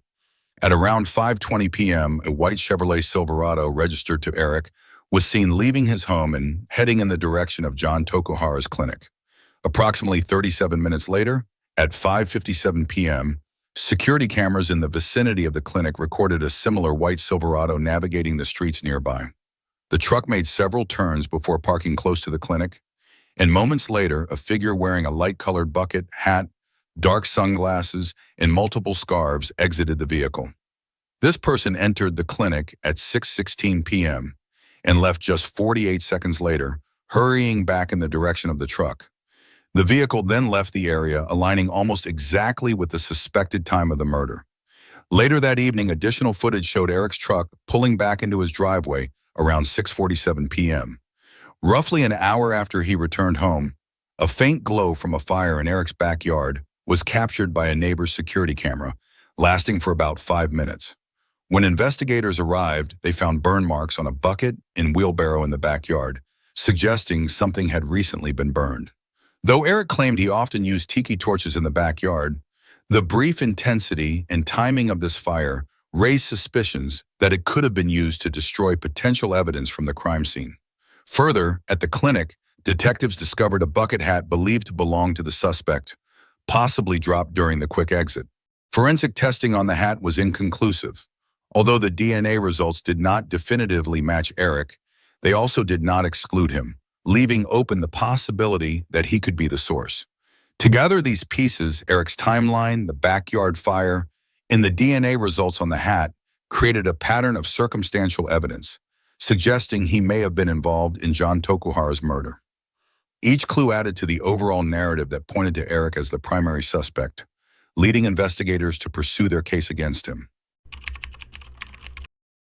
The trial of Eric Thompson, accused of the murder of John Tokuhara, centered on a clash between the prosecution's case of calculated revenge and the defense's attempt to cast doubt on Eric's involvement by raising questions about John's personal life and potential other suspects. The prosecution argued that Eric's motive for the murder was clear: a desire for revenge after discovering John's affair with his wife, Joyce. They presented Eric as a man consumed by betrayal, painting a picture of a meticulous, calculated act of violence. Prosecutors highlighted the brutality of the attack, emphasizing the 4 gunshots to John's head, describing it as a personal and passion-fueled crime intended to exact control and retribution. The prosecution presented the timeline as crucial evidence, showing the alignment between the movements of Eric's white Silverado and the suspected time of the murder.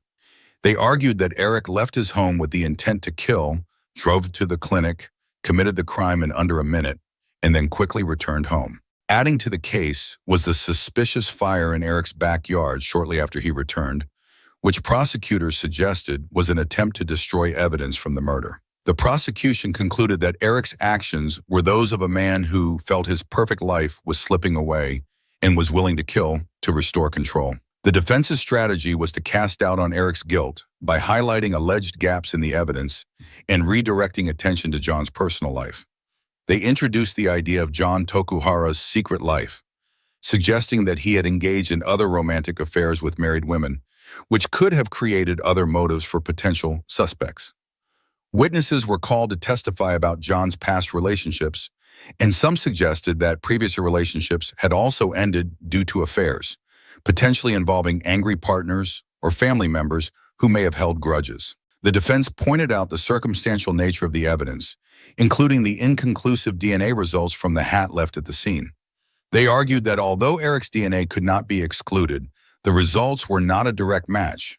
Additionally, the defense questioned the timeline, arguing that gaps in the footage along the route between Eric's home and John's clinic created room for reasonable doubt. They claimed that the surveillance video lacked continuous proof of Eric's movements, suggesting that someone else could have been involved. When Eric took the stand, he firmly denied all accusations against him, offering explanations for his movements on the night of the murder. He acknowledged the strain the affair had placed on his marriage and expressed disappointment and hurt over the betrayal, but he claimed he had committed to working through it with Joyce. Eric explained the presence of his truck on the road that night by saying he had gone to a nearby dump to dispose of construction debris, a trip that coincided with the approximate time the Silverado was seen in the clinic area. He also explained the brief glow from his backyard as light from tiki torches he often used in the evening, denying any efforts to destroy evidence. When questioned about the hat and the DNA findings, Eric reiterated that the evidence was not conclusive, and he insisted he had not been at John's clinic that night. He addressed the intense pressure he felt over the course of the investigation and claimed that his home security records, not presented in court, would further verify his movements. Throughout his testimony, Eric maintained his innocence, arguing that while the affair had deeply affected him, he had taken steps to reconcile with Joyce and was focused on moving forward with his family. He asserted that he had no motive to harm John and that the prosecution's case was built on assumptions and incomplete evidence. After deliberating, the jury found themselves divided, unable to reach a unanimous decision, ultimately resulting in a mistrial. While the prosecution painted a picture of a meticulously planned revenge killing, the defense managed to introduce enough uncertainty by questioning the gaps in the evidence and presenting alternative possibilities.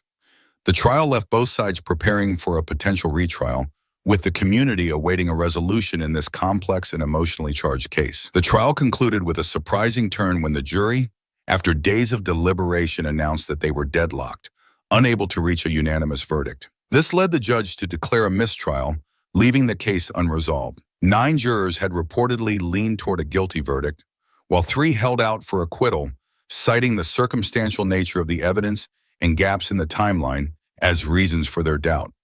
Jurors expressed mixed feelings after the mistrial was declared, with some feeling confident in the prosecution's narrative of a revenge-driven murder, while others felt that key pieces of evidence were missing. One juror commented, "It was hard to get everyone on the same page with only circumstantial evidence. We needed something concrete to make a confident decision." Another juror noted the difficulty of balancing the prosecution's theory against the defense's argument about gaps in the timeline and the lack of direct forensic links.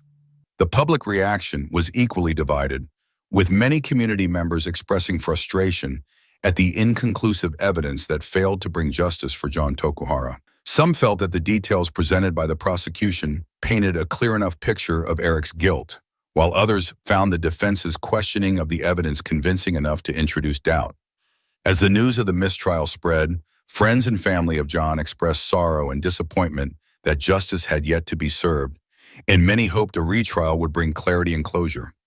Following the mistrial, a retrial was initially scheduled, with both sides preparing to revisit the evidence and possibly introduce new elements to strengthen their cases.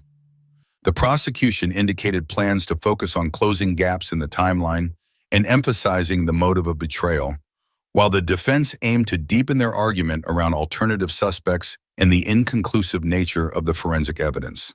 As both sides braced for the retrial, the case remained a source of intense interest and division within the community, with hopes that the next proceedings would finally bring resolution to this complex and unsettling crime. The case of John Tokuhara's murder remains a testament to the complexity and uncertainty that can arise in criminal investigations. Despite the evidence presented, the circumstantial nature of the clues, Eric's timeline, the suspicious fire, and inconclusive forensic results left jurors and the public grappling with unresolved questions. Did the evidence point conclusively to Eric, or did the gaps and alternative possibilities introduce enough doubt to prevent a verdict? This trial has illuminated the challenges investigators face in piecing together a narrative when concrete, direct proof is absent, and how emotions and motives can cloud the path to truth. As we conclude this look into John's story, I invite you to share your thoughts on the case. What do you think of the evidence and the arguments made by both sides? Have you seen similar cases where it was difficult to reach a verdict? Leave your comments below and let's discuss how complex investigations like this one can impact both the people involved and the broader community. Thank you for watching, and be sure to subscribe for more cases that explore the depths of human experience in the pursuit of justice.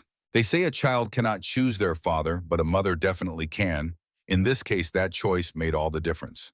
This is not merely a story about one family. It is a tragedy that echoes through society. At the center of this dark tale is Jesse McFadden, a convicted rapist who became a stepfather and ultimately led his family down a path of unimaginable horror.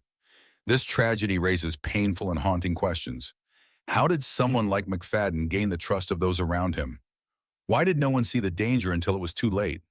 This is not just about loss. It is a grim reminder that life-altering decisions, especially regarding who we welcome into our lives, can carry consequences far beyond what anyone could imagine. This is the journey into a chilling and heart-wrenching case, one that will forever etch itself into the minds of all who hear it. About a year ago, a tragic story began unfolding in Henrietta, Oklahoma, centered around Holly Guess, a dedicated 35-year-old mother raising three teenagers. Holly had two daughters, 13-year-old Tiffany Guess and 17-year-old Riley Allen, and a son, 15-year-old Michael Mayo. Though the children had different biological fathers, they all shared a special bond with Tiffany's father, Joe, whom they affectionately called Dad. Joe was more than just a figure in their lives.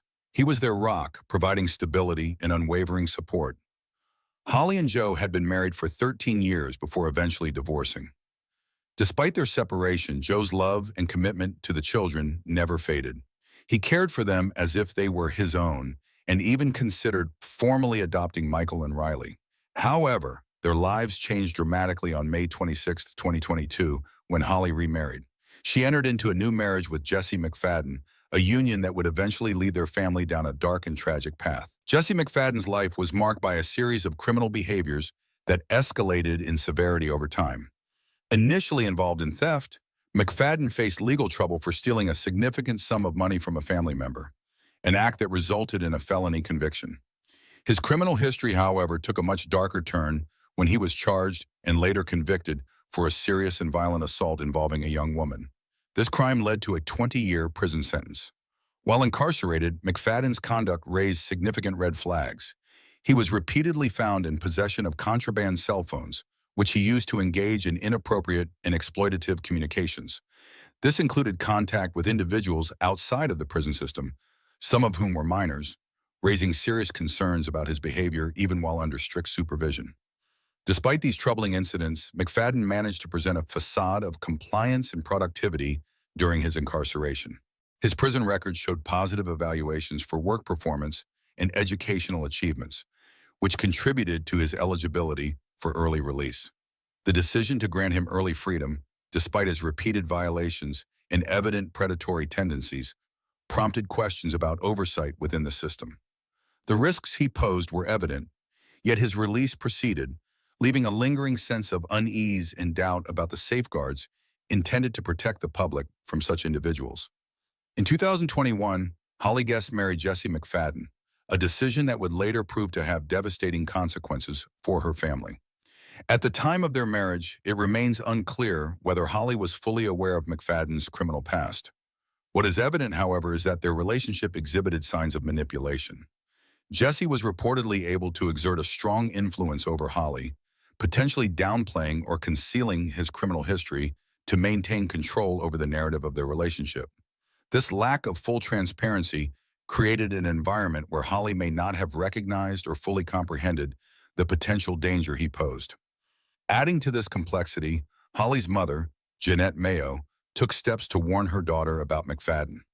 Having uncovered troubling details about his background, Jeanette tried to alert Holly to the potential risks associated with her new husband. Despite these efforts, the warnings were either dismissed or not fully heeded. Whether this was due to trust, manipulation, or a lack of tangible evidence is unclear, but the consequences were severe. The relationship, built on what appears to have been a foundation of manipulation, secrecy, and incomplete truths, eventually led to a series of events that would shatter the lives of those around them. McFadden's ability to integrate himself into Holly's family, despite his history and restrictions, points to a pattern of control and deception. The lack of awareness or understanding on the part of those closest to him allowed his past actions to remain hidden, creating a dangerous situation for everyone involved. As details of their relationship emerged, it became clear that McFadden's influence over Holly and the lack of transparency regarding his past were critical factors that contributed to the unfolding tragedy. In April 23, Jesse McFadden organized what was presented as a weekend gathering at his home, extending an invitation to Ivy Webster, Brittany Brewer, and other friends of his stepdaughter, Tiffany Guess. The gathering was meant to be a time for socializing, bonding, and fun, creating an atmosphere of normalcy and familiarity. The teenagers, eager to enjoy the weekend with their friends, accepted the invitation, expecting a casual and enjoyable stay. This was not unusual for the group, who often participated in social activities and outings together. The weekend began seemingly innocently. McFadden took the girls on outings, including shopping trips and visits to a family entertainment center, presenting himself as a supportive figure who was creating a positive experience for the teenagers. He stayed in regular contact with Ivy Webster's mother, Ashley Webster, using Snapchat to send updates and photos that showed the group engaging in normal activities. To all appearances, there was nothing to suggest that anything was amiss. However, as time passed, the situation took a troubling turn. Communication with the children became impossible, and as concern grew among their families, they realized that something was wrong. McFadden's absence at a scheduled court appearance compounded the worry, raising serious questions about his intentions and actions. Attempts to reach the children were met with silence, sparking a desperate search and heightening fears for their safety. The search led law enforcement to McFadden's property, where they were met with a devastating scene. 7 bodies were found, including those of the missing children. Evidence indicated that each of the victims had been fatally shot, a tragic and violent end that left investigators and the community grappling with the magnitude of the loss. In some cases, additional signs of harm were found, underscoring the severity and brutality of what had occurred. The bodies were located in 2 different areas on the property, a detail that suggested possible attempts to conceal or stage the aftermath of these acts. This effort to obscure the full extent of what had transpired only deepened the horror and complexity of the crime.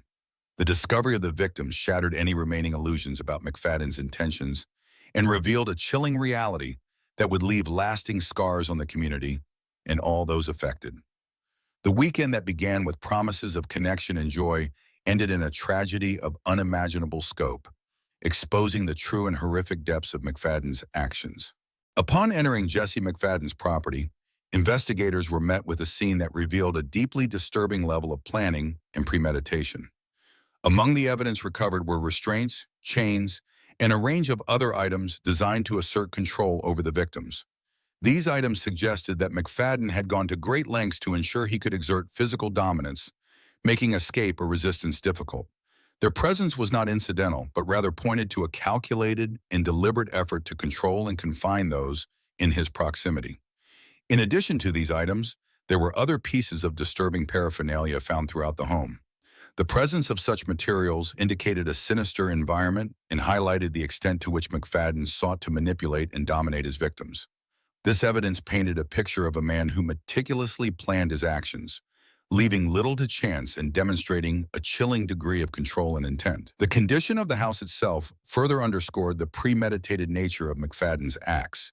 It was clear that this was not a spur-of-the-moment outburst, but rather the culmination of a long-standing pattern of manipulation and violence.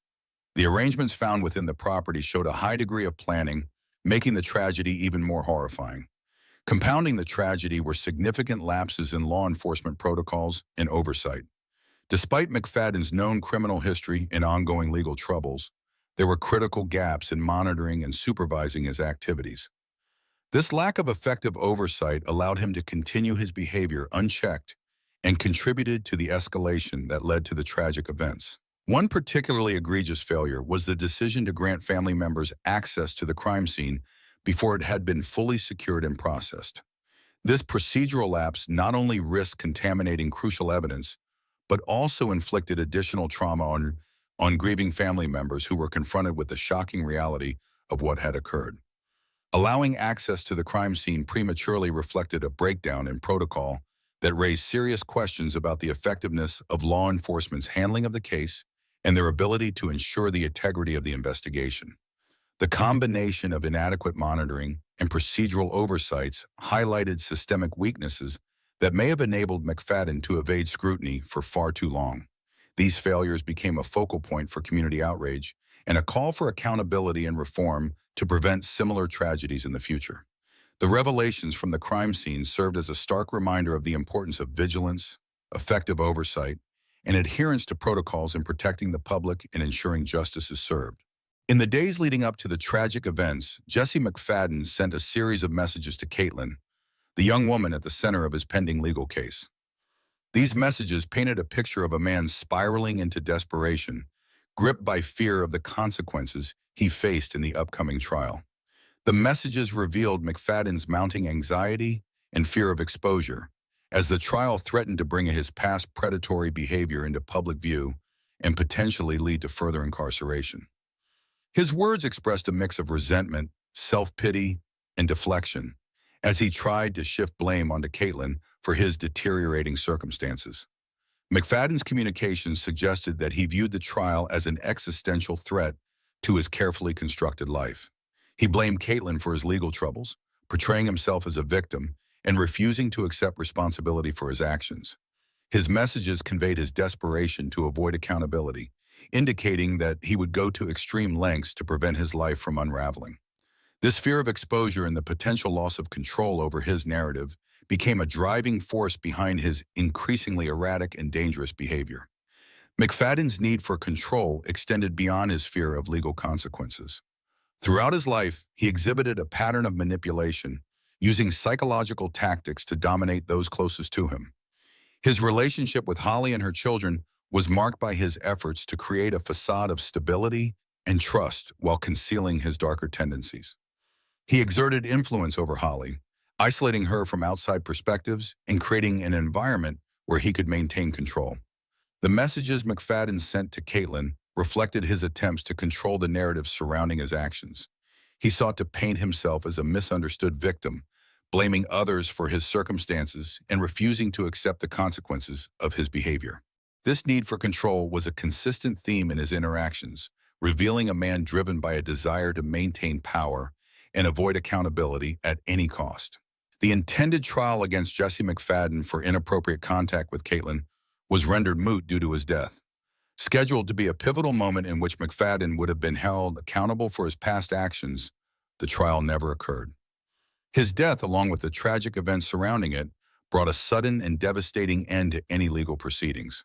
This absence of judicial resolution leaves the families of the victims, as well as the public, without a sense of formal accountability for his crimes.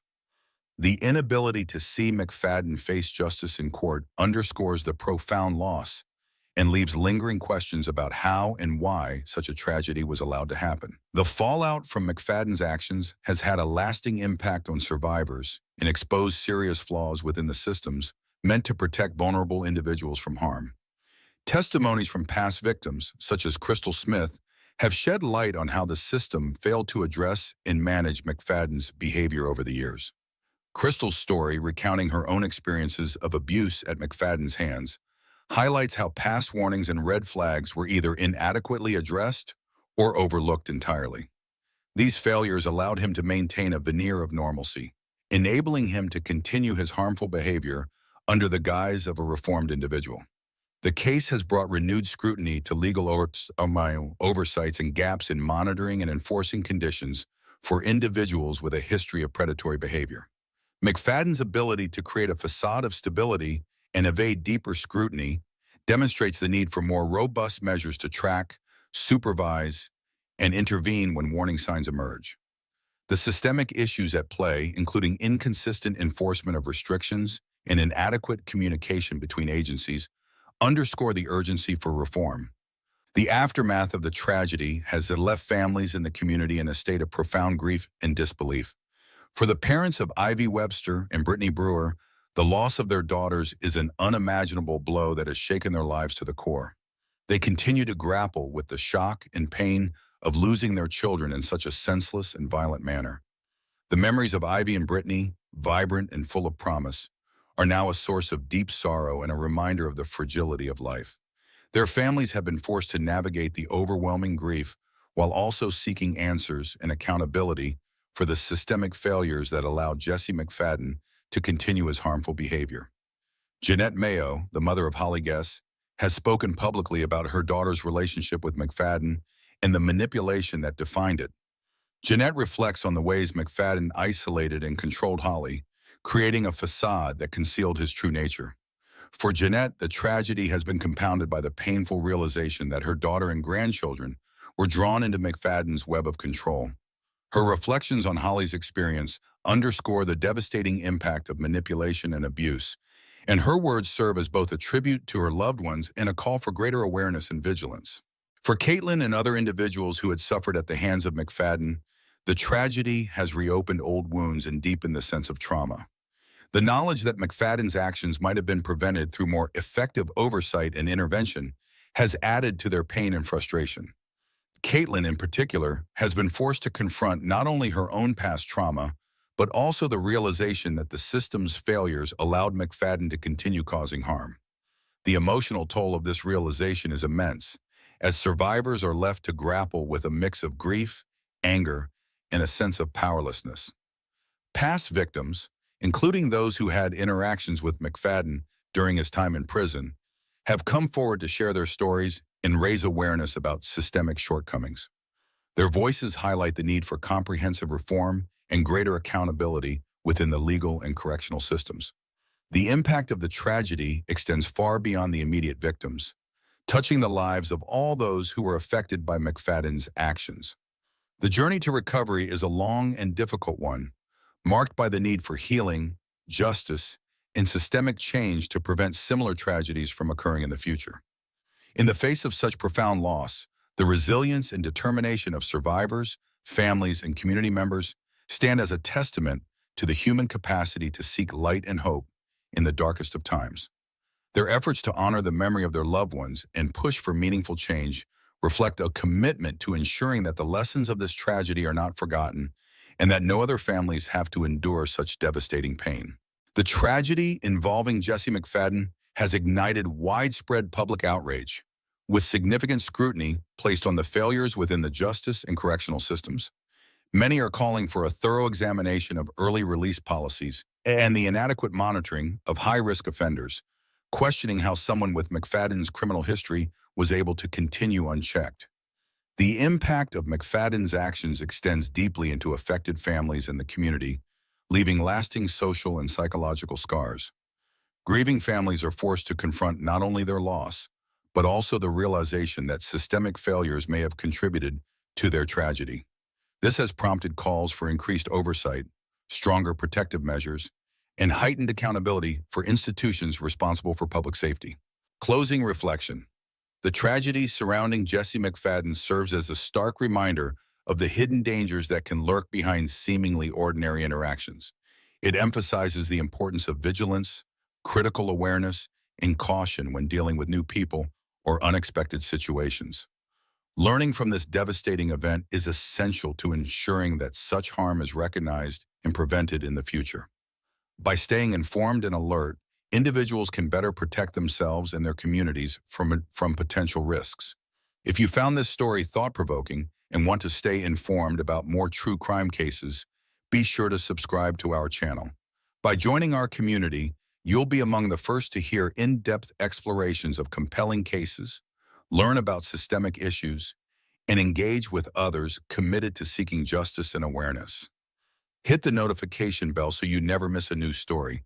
Thank you for your support and stay vigilant. What happens when your best friend becomes your worst nightmare?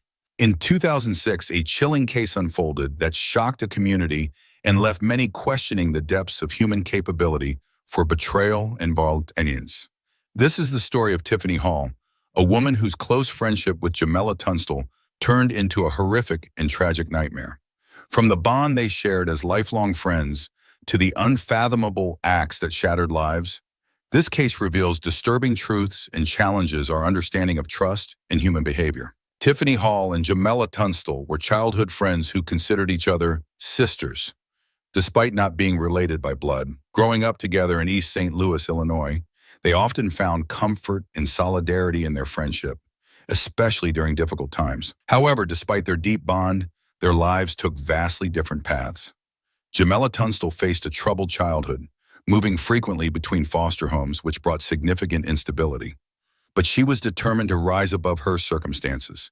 She became a mother to 3 children and worked tirelessly to create a stable life for her family. With aspirations for a brighter future, Jamela enrolled in community college with hopes of becoming a photographer. She was committed to giving her children the best life possible despite the challenges she faced. On the other hand, Tiffany Hall's journey was marked by turbulence from a young age. She encountered legal issues and had a strained relationship with her family, often clashing with household rules. Becoming a mother as a teenager, Tiffany struggled with parenting and faced allegations of abuse and neglect that led to her losing custody of her children for a time. Though she eventually regained custody, her life continued to be fraught with challenges and instability. Despite their contrasting life paths, the bond between Tiffany and Jamela appeared unbreakable.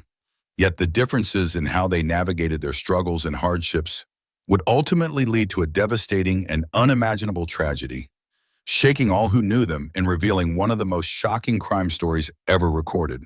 Throughout her life, Jamela Tunstall dedicated herself to building a stable and secure environment for her children. Growing up with a difficult childhood, including time spent moving from one foster home to another, Jamela was determined to create a different life for her own family. She focused her energy on raising her 3 children with love, care, and structure. Her commitment to their safety was evident in her daily routines. Jamela was known for personally walking her children to the school bus each morning, ensuring they started their day safely. Living in a challenging housing project where danger was a constant threat, she rarely allowed her children to play outside unsupervised, keeping a close watch whenever they did.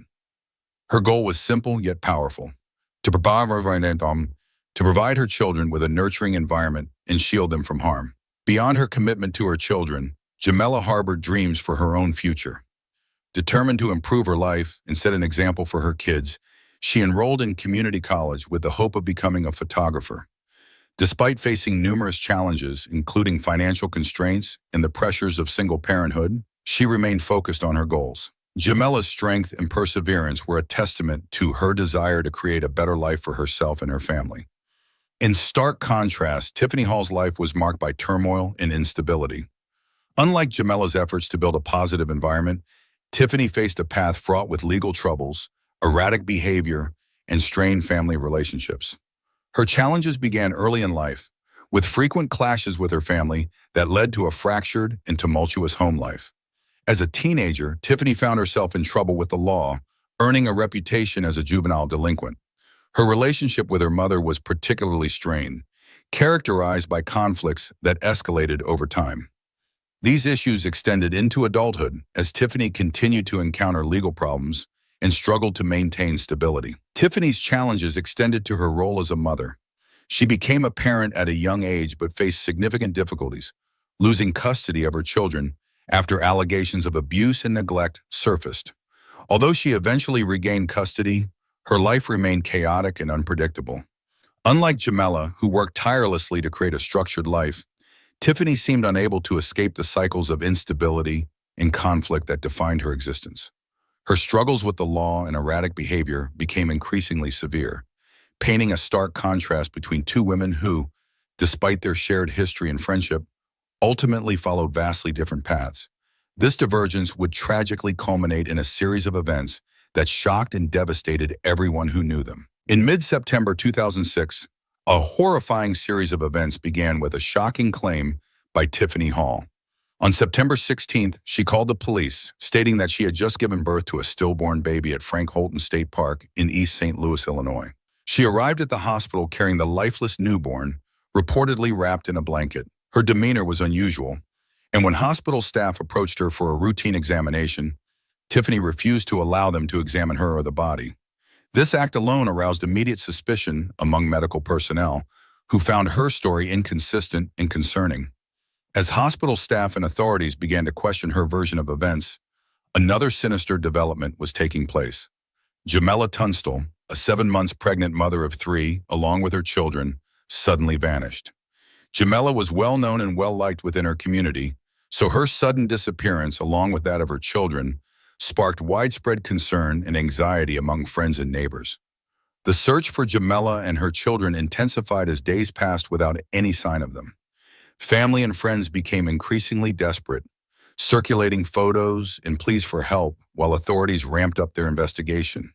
The community was gripped by fear and confusion as police struggled to piece together clues and make sense of the seemingly unrelated yet suspicious circumstances involving Tiffany's stillborn claim and Jamela's unexplained absence. During the early stages of the investigation, authorities focused on tracking down leads that could offer answers about Jamela's whereabouts. They spoke to neighbors, checked known locations where she might have gone, and attempted to piece together her last known movements. The urgency increased with every passing hour as the well-being of Jamella's three young children, Deandra, Ivan, and 10-month-old Janelle, hung in the balance. Yet there were no leads pointing toward their safety or their current location. The growing fears and suspicions around Jamella's disappearance eventually turned toward Tiffany Hall. As a close friend of Jamela and one of the last known people to have seen her, Tiffany came under increased scrutiny from investigators. However, it would take a horrifying confession and an intense search before the grim truth of what had occurred would be fully revealed, shocking not only the investigators, but the entire community that had rallied in hope for Jamela and her children's safe return. The shocking truth about Jamela Tunstall's fate began to unravel through a chilling and unexpected confession made by Tiffany Hall to her boyfriend, Keith Horn. Just a few days after claiming to have given birth to a stillborn baby, Tiffany revealed a horrifying secret to Keith. She admitted to cutting the unborn baby from Jamela's womb. The revelation sent Keith into a state of shock and disbelief. Though he struggled to comprehend the extent of Tiffany's actions, he quickly understood the severity and contacted law enforcement, triggering a frantic investigation. The confession led police to search near Tiffany Hall's residence in East St. Louis, Illinois. On September 21, 2006, their search ended in a grim discovery: the lifeless body of Jamela Tunstall. Her remains were found discarded in a weedy, vacant lot behind Tiffany's home. The condition of Jamela's body revealed a scene of unimaginable brutality and suffering. Investigators determined that Jamela had been struck repeatedly in the head with a blunt object, later identified as a table leg. The force of the blows was enough to render her unconscious, leaving her vulnerable and defenseless. Tiffany's actions didn't end there. While Jamela was incapacitated but still alive, Tiffany proceeded to bind her hands and feet with duct tape, ensuring that she could not move or resist further.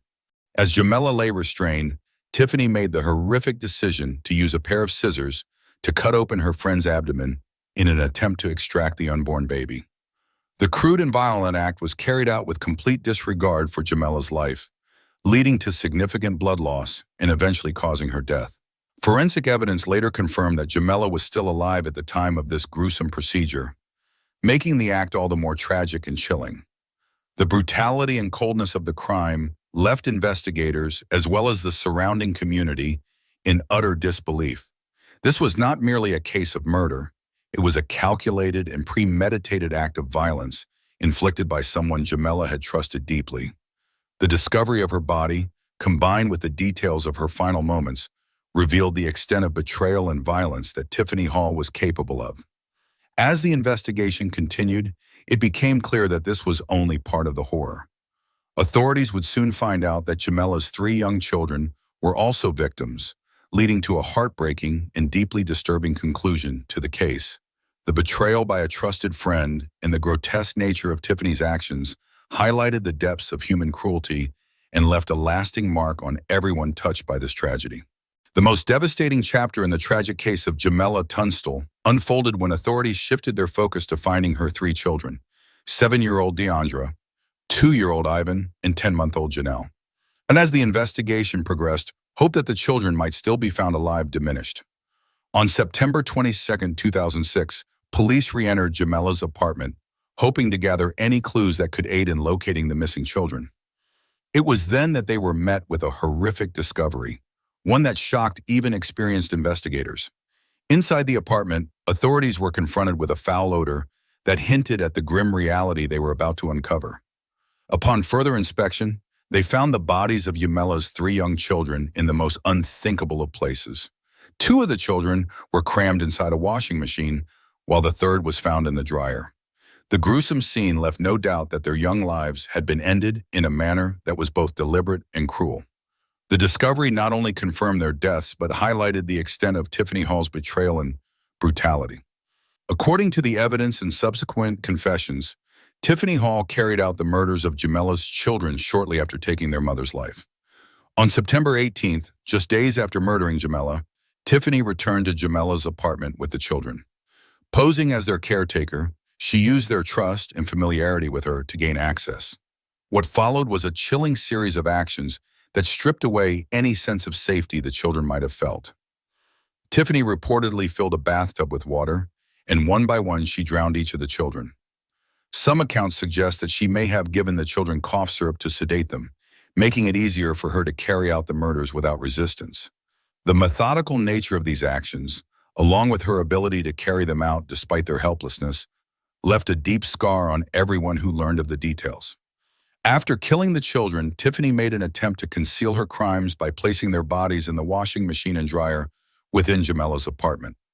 This choice to hide their lifeless bodies in the very home they had once shared with their mother added another layer of callousness to her crimes, underscoring the depths of her actions.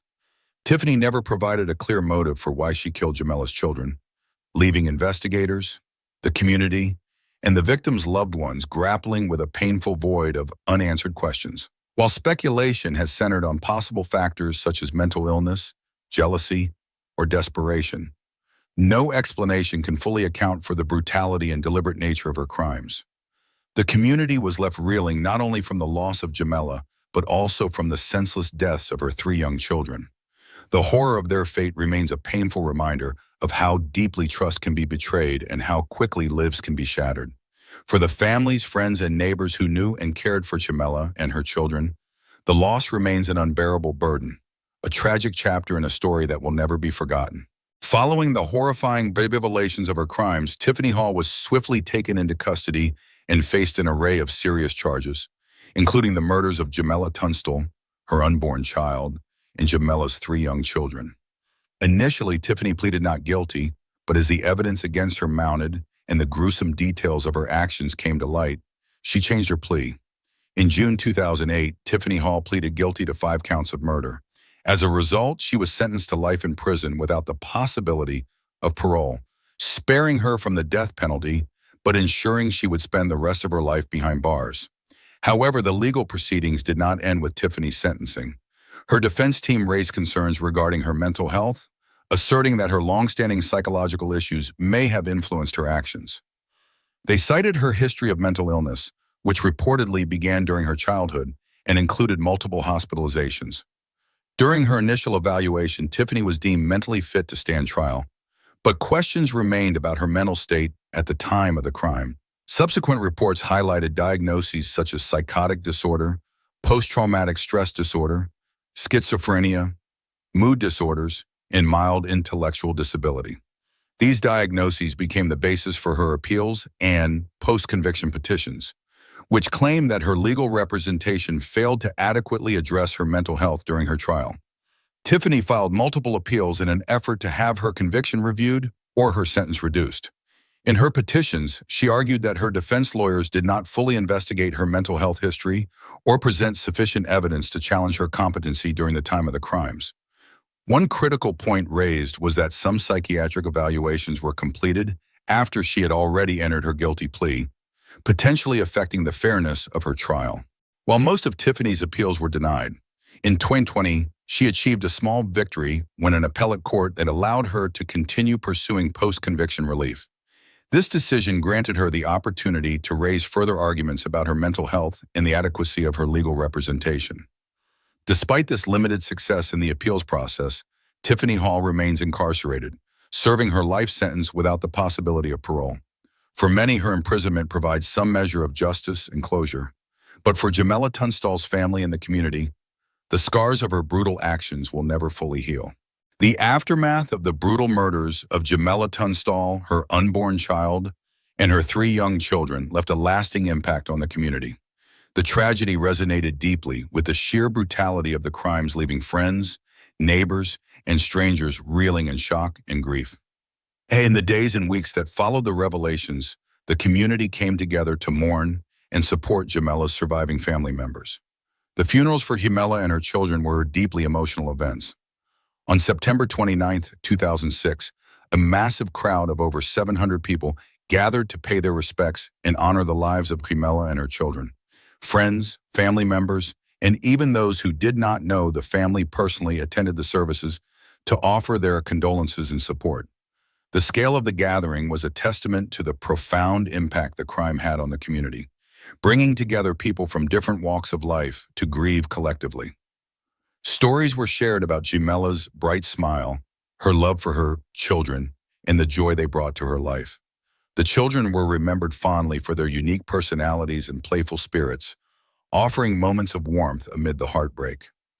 In addition to the outpouring of emotional support, the community rallied together to raise financial assistance for the family. Within just 3 days, over $330,000 was donated to cover funeral expenses and support Jamella's remaining loved ones. The generosity displayed during this dark time highlighted the compassion and resilience of the community in the face of overwhelming tragedy. The crime left a lasting impact, with many grappling with questions of trust, safety, and the potential darkness that can lurk beneath familiar faces.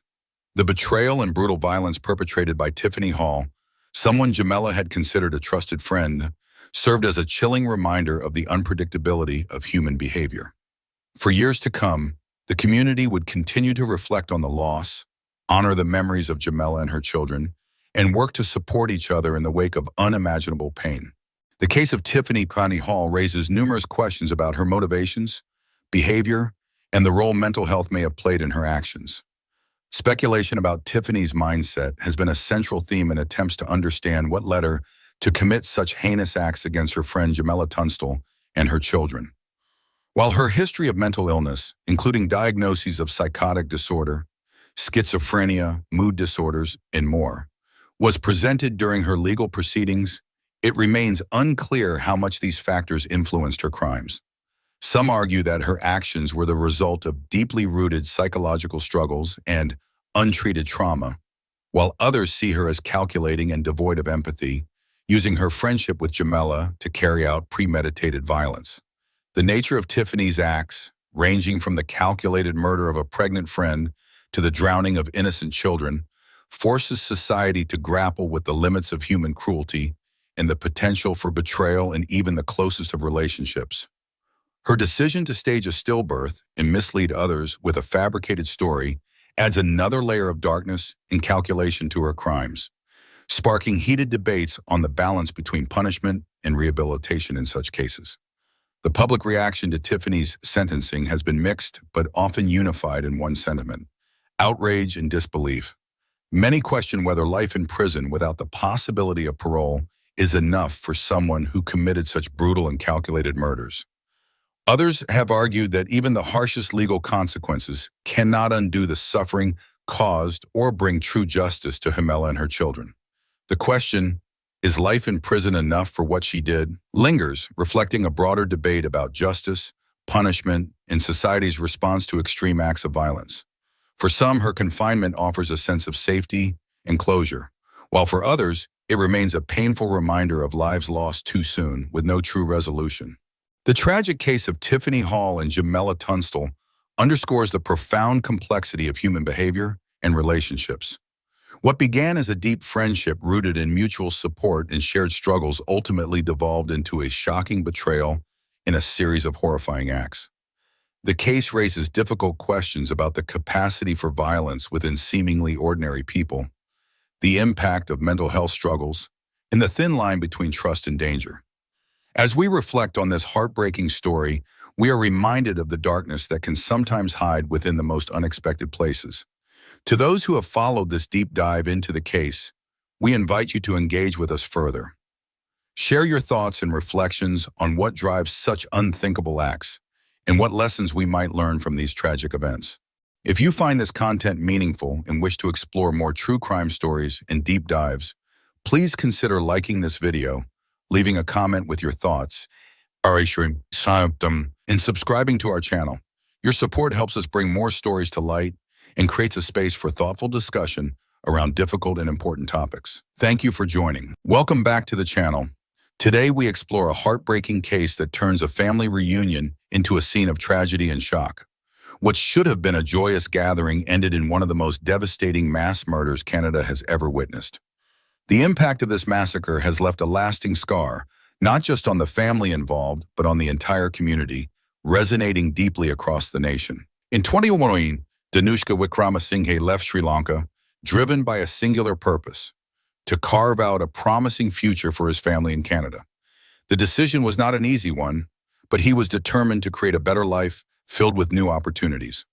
Arriving alone, Dhanushka faced years of loneliness and hard work as he laid the foundation for what he hoped would be a brighter future. He secured employment and worked tirelessly to establish a small cleaning business. His sacrifices paid off when, in the summer of 2023, his family was finally able to join him in Ottawa. Tanushka's wife, Darshani Dilanthika Ekanayake, was a former teacher with a strong passion for education. Together they had 3 children: Inuka, a bright and energetic 7-year-old, Ashini, their spirited 4-year-old daughter, and little Renaya, who was just 2 years old. The family's joy multiplied with the arrival of their youngest daughter, Kelly, born in Canada mere months after their reunion. For Tanushka and Darshani, every moment spent with their children was a cherished milestone, a testament to the hardships they endured and the resilience they cultivated. The family quickly settled into their new life in a quiet Ottawa suburb. Their days were filled with the innocent laughter of children, family meals, and dreams for the future. Inuka and Ashini attended a nearby school, eagerly making new friends and learning about the world around them. Renaya's playful antics brought lighthearted moments, while baby Kelly's arrival completed the picture of a loving family beginning anew. But behind the facade of joy and optimism, there were challenges. Adjusting to a new country, navigating cultural changes, and building stability took time and perseverance. Through it all, Danushka and Darshani held on to each other, determined to make their new life work. What no one could predict, however, was how abruptly and violently their story would take a tragic turn, forever altering the lives of those they touched. On the night of March 6, 2024, a devastating massacre unfolded in the Barhaven neighborhood of Ottawa, Canada, forever altering the lives of the Wickramasinghe family. What should have been a place of safety and warmth became the setting for unimaginable violence. Upon returning home around 10:30 p.m., Danushka Wickramasinghe was met with a horrifying scene that would shatter his world. Inside the home, 19-year-old Fabio Dua, who had been staying there with Tanushka's hospitality, turned on his host, unleashing a brutal attack with a sharp-edged weapon. The attack claimed the lives of Tanushka's wife, 35-year-old Darshani Banbaranayake Gamawalwe, Darshani Delanthika Ekanayake, and their 4 children: Inuka, aged 7, Ashwini, aged 4, Renaya, aged 3, and their youngest Kelly, a mere 2.5 months old. A family friend, 40-year-old Amarakun Mubiayansela Gegamini Amarakun, who was living with the family, also fell victim to the violence. The home, once filled with laughter and hope, was transformed into a nightmarish scene of loss. Fabio de Zoisa, a 19-year-old at the heart of the devastating massacre, shared a complex relationship with the Wickramasinghe family. He was a former student at Algonquin College in Ottawa, where he first crossed paths with Tanushka Wickramasinghe. Recognizing de Zoisa's need for stability after being asked to leave his boarding accommodations, Danushka extended an act of generosity by inviting him to live in the basement of his family home. What appeared to be a benevolent act of kindness would tragically have devastating consequences for the family. De Zoisa's background was marked by increasing signs of isolation and detachment. Upon his initial arrival in Canada, he resided with relatives but soon began cutting off ties, blocking phone numbers and severing social media connections. This gradual withdrawal pointed to deeper psychological struggles and a tendency to isolate himself from those who cared about him. Though those who knew him described him as quiet and reserved, de Zoisa's behavior reportedly grew more concerning in the months leading up to the horrific incident. While there was no documented criminal record in his past, reports of de Zoisa's struggles with mental health, including potential thoughts of self-harm and social withdrawal, became evident during the investigation. This raised serious questions about his mental state and what might have driven him to commit such a shocking act of violence. His descent into isolation was underscored by his withdrawal from relatives in the community, as he seemed to distance himself further from those around him. The tragedy was made all the more harrowing, given that de Zoisa had been treated as a member of the family. Accounts revealed that the Wickramasinghe family, including Danushka, had celebrated milestones with him, such as marking his birthday with care and inclusion. This depth of betrayal left the community reeling, grappling with the incomprehensible violence unleashed by someone who had been embraced and welcomed into the family. The actions of Fabio de Zoisa shocked not only those who knew him, but also the broader public, sparking difficult questions about mental health, isolation, and the unpredictable darkness that can emerge within seemingly familiar faces. As investigators and community members search for answers, The tragic loss serves as a sobering reminder of the complex interplay between mental well-being, human relationships, and the potential for devastation. On the evening of March 6, 2024, the Wickramasinghe family home in Barrhaven, Ottawa, became the scene of a devastating and incomprehensible tragedy. Danushka Wickramasinghe, the father and sole survivor of the massacre, returned home around 10:30 p.m., expecting an ordinary evening, only to be thrust into a nightmare of violence. Inside his house, he encountered Fabio de Zoisa, a 19-year-old whom the family had taken in and offered accommodation. De Zoisa, for reasons that remain unclear, had armed himself with a sharp-edged weapon, later described as a knife or knife-like object. As Danushka entered, he was suddenly confronted by De Zoisa in what would become a life-and-death struggle. The assailant launched a brutal assault, inflicting multiple grievous injuries. Danushka suffered deep stab wounds to his face, chest, and back. The ferocity of the attack was evident in the severity of his wounds, with one of his fingers partially severed as he tried desperately to shield himself. Despite the overwhelming pain and the brutal onslaught, Danushka managed to escape momentarily. He retreated to a room within the house, locking himself inside to prevent further attacks. Overcome with terror, shock, and the dawning realization of what might have happened to his loved ones, he remained trapped in a state of profound fear and anguish. Eventually, mustering all his remaining strength, Danushka emerged from his temporary refuge. Bloodied and desperate, he stumbled outside, screaming for help. His cries shattered the stillness of the night and caught the attention of neighbors, who immediately called emergency services. Responding police units arrived swiftly at the scene, finding Danushka critically injured but conscious. He was rushed to a nearby hospital where his condition was stabilized. His physical wounds, however, would pale in comparison to the emotional devastation that would follow. Inside the home, the true horror of the night unfolded. The lifeless bodies of Danushka's family lay throughout the residence. His wife, Darshani Banbaranayake Gamawalwe, Darshani Dilanthika Ekanayake, just 35 years old, was among the victims. Their 4 children, Inuka, age 7, Ashwini, age 4, Ranaya, age 3, and their youngest, Kelly, a mere 2.5 months old, were all brutally slain. Each life had been cut short in an act of unimaginable violence. Also among the deceased was 40-year-old Amarakun Mubiayansela Gegamini Amarakun, a family friend who had recently been staying with the Wickramasinghe family. The sight inside the home was one of chaos and bloodshed, described as a scene that would haunt even seasoned investigators. Fabio de Zoisa, the young man responsible for this massacre, was subdued by police at the scene. He was arrested without further incident, though the motive for his rampage remained shrouded in mystery. Authorities charged de Zoisa with 6 counts of first-degree murder and 1 count of attempted murder for his attack on Danushka.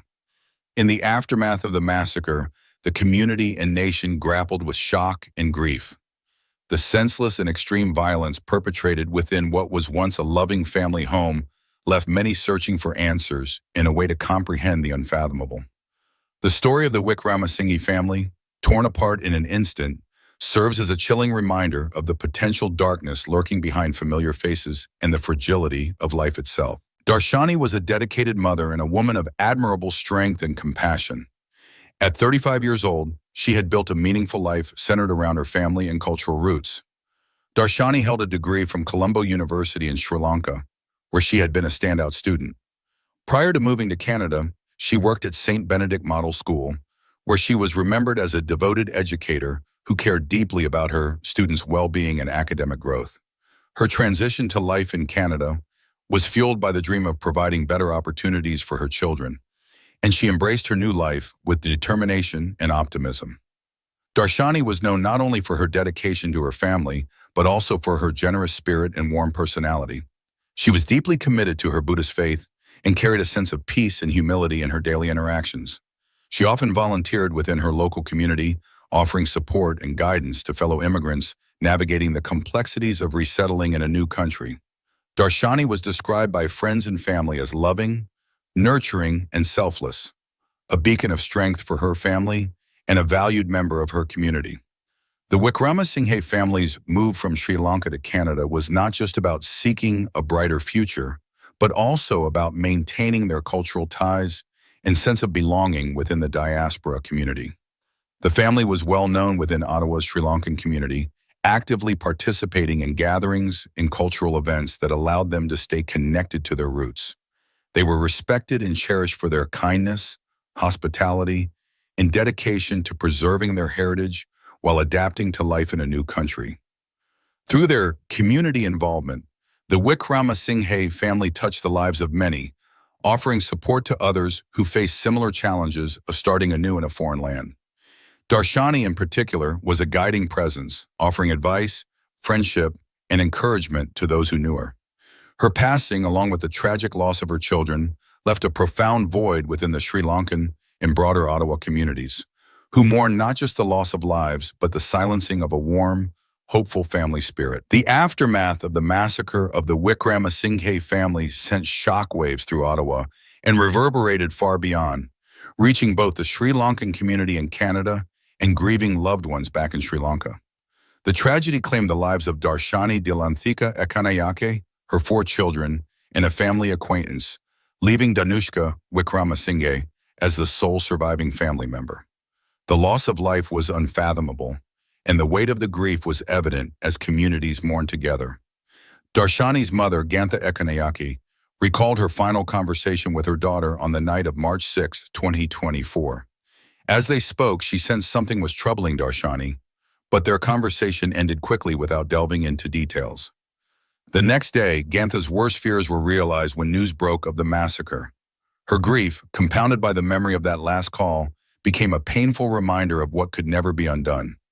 The tragedy sparked a wave of sorrow and disbelief in the Ottawa community and among the broader Sri Lankan diaspora. Neighbors who had grown to know and care for the family spoke of the warmth and kindness of Darshani and Danushka. Vigils were held, with hundreds gathering to pay their respects and share in the collective grief. The handmade cards from children at the school attended by Anuka and Ashini were laid at the scene, expressing love, memories, and the irreplaceable loss of their classmates. Candles, flowers, and heartfelt messages served as silent witnesses to the community's pain. The funeral ceremonies for the Wickramasinghe family were deeply emotional and steeped in tradition. 5 coffins, 3 small white ones for the children and 2 larger ones for Darshani and the family friend, were brought together in a somber ceremony. Buddhist rituals were performed alongside prayers and reflections from other religious leaders, emphasizing the need for unity, strength, and compassion in the face of such incomprehensible loss. Danushka, still recovering from his injuries, stood alongside family members and community leaders, his face etched with grief and disbelief. He expressed his deep gratitude for the support he received, but was clearly overcome with the weight of his loss. In an outpouring of support, members of the Sri Lankan community and other residents of Ottawa mobilized to help. A fundraiser was launched with the aim of easing Danushka's financial burden and helping him rebuild his life. Contributions poured in rapidly, reflecting the immense compassion and solidarity of the community. The GoFundMe campaign raised hundreds of thousands of dollars within days, demonstrating not only the desire to provide material support, but also the overwhelming empathy of strangers, friends, and neighbors alike. Amid the grief, there were calls for reflection and heightened awareness about the challenges and risks faced by new immigrants and international students. The tragedy served as a stark reminder of how fragile and unpredictable life can be and inspired efforts to foster greater support networks for those starting new lives abroad. It also brought to light the importance of vigilance and community care to prevent similar tragedies from occurring. As the Wickramasinghe family's story unfolded, it became a symbol of both profound loss and extraordinary resilience. The community's response showed that even in the face of darkness, compassion and solidarity can bring hope and healing to those left behind. The legal proceedings surrounding Fabio de Zoisa, the 19-year-old suspect in the massacre of the Wickramasinghe family, have been closely monitored by both the legal community and the public due to their complexity and gravity. De Zoisa was charged with 6 counts of first-degree murder and 1 count of attempted murder for the attack on Danushka Wickramasinghe. The charges reflect the premeditated and heinous nature of the crimes, and De Zoisa has been kept in protective custody since his arrest. The court hearings for De Zoisa have involved a range of legal considerations, including determining his mental competency to stand trial. His legal counsel has been engaged in discussions with the Crown Attorney's Office to ensure full disclosure of the evidence, which includes witness statements, forensic findings, and other relevant documentation. Legal experts have speculated that the trial could extend for several years due to its complexity, the need for thorough psychiatric evaluations, and the volume of evidence to be examined. The possibility of Dizoisa raising a defense of not being criminally responsible due to a mental disorder remains a point of consideration, adding another layer of intricacy to the case. The investigation into the massacre has been described as both complex and emotionally challenging. Law enforcement and forensic teams have pieced together evidence from the crime scene, sought to understand Dizoisa's background, and explored his interactions with the Wickramasinghe family. The precise motive behind the brutal attack remains unclear, fueling public curiosity and speculation. Theories range from psychological instability and social isolation to potential underlying grievances, though no definitive motive has been presented by authorities. Societal discussions about the case have touched on broader issues, such as the challenges faced by new immigrants, the responsibilities of host families, and the potential pressures experienced by young international students in unfamiliar environments. Media coverage and online discussions have highlighted concerns about mental health support, community integration, and the importance of monitoring at-risk individuals. Speculation has also emerged regarding the influence of isolation, cultural displacement, and other social stressors that may have played a role in Dizoisa's actions. While many questions remain unanswered, the legal proceedings and investigations are ongoing, aiming to uncover the truth behind this tragedy and bring justice to the victims and their surviving loved one. The psychological and social context surrounding the massacre of the Wickramasinghe family has prompted significant speculation regarding the mental health and emotional state of the suspect, Fabio Dizoisa. Family members and acquaintances described him as a quiet, reserved young man, but there were emerging indications of his struggle with depression and detachment from those around him. Dizoisa's background, including his departure from school and limited connections with his community, points to possible social and emotional challenges. It is unclear whether these challenges were adequately recognized or addressed. His drastic actions have led to public discussions about the critical need for mental health support for vulnerable individuals, especially those navigating significant transitions in new environments. Observers have questioned whether stronger intervention or support systems could have prevented the tragic outcome, underscoring the need for more comprehensive mental health care, especially for immigrants and international students. The community has been profoundly impacted by the tragedy. Residents of Ottawa, particularly those within the Sri Lankan community, have expressed grief, disbelief, and a heightened sense of vulnerability. The massacre has underscored the challenges faced by new immigrants trying to build their lives in a foreign land, highlighting the tensions and complexities that can arise even within seemingly supportive situations. The family's kindness towards Dizoisa, taking him into their home, celebrating his milestones, and attempting to create a sense of belonging for him, stands in stark contrast to the violence that ultimately unfolded. This juxtaposition has led many to reflect on the fragility of human connections and the potential for deep-seated issues to remain hidden behind seemingly ordinary interactions. The broader societal concerns stemming from this tragedy include discussions on community integration, the importance of building support networks, and the role of early intervention for individuals exhibiting signs of mental or social distress. As the community mourns the loss of the Wickramasinghe family, there is a collective call for increased awareness and resources to address the complex intersections of mental health, social isolation, and immigrant experiences, aiming to prevent such devastating acts in the future. The tragedy serves as both a stark reminder of human compassion and a sobering reflection on the need for vigilance and empathy within our communities. In conclusion, the tragic massacre of the Wickramasinghe family has left a deep and lasting impact, not only on the Ottawa community, but on all who have learned about this horrific event. The loss of Darshani Dilanthika Ekanayake, her children, and their family friend underscores the fragility of life and the unexpected depths of human violence.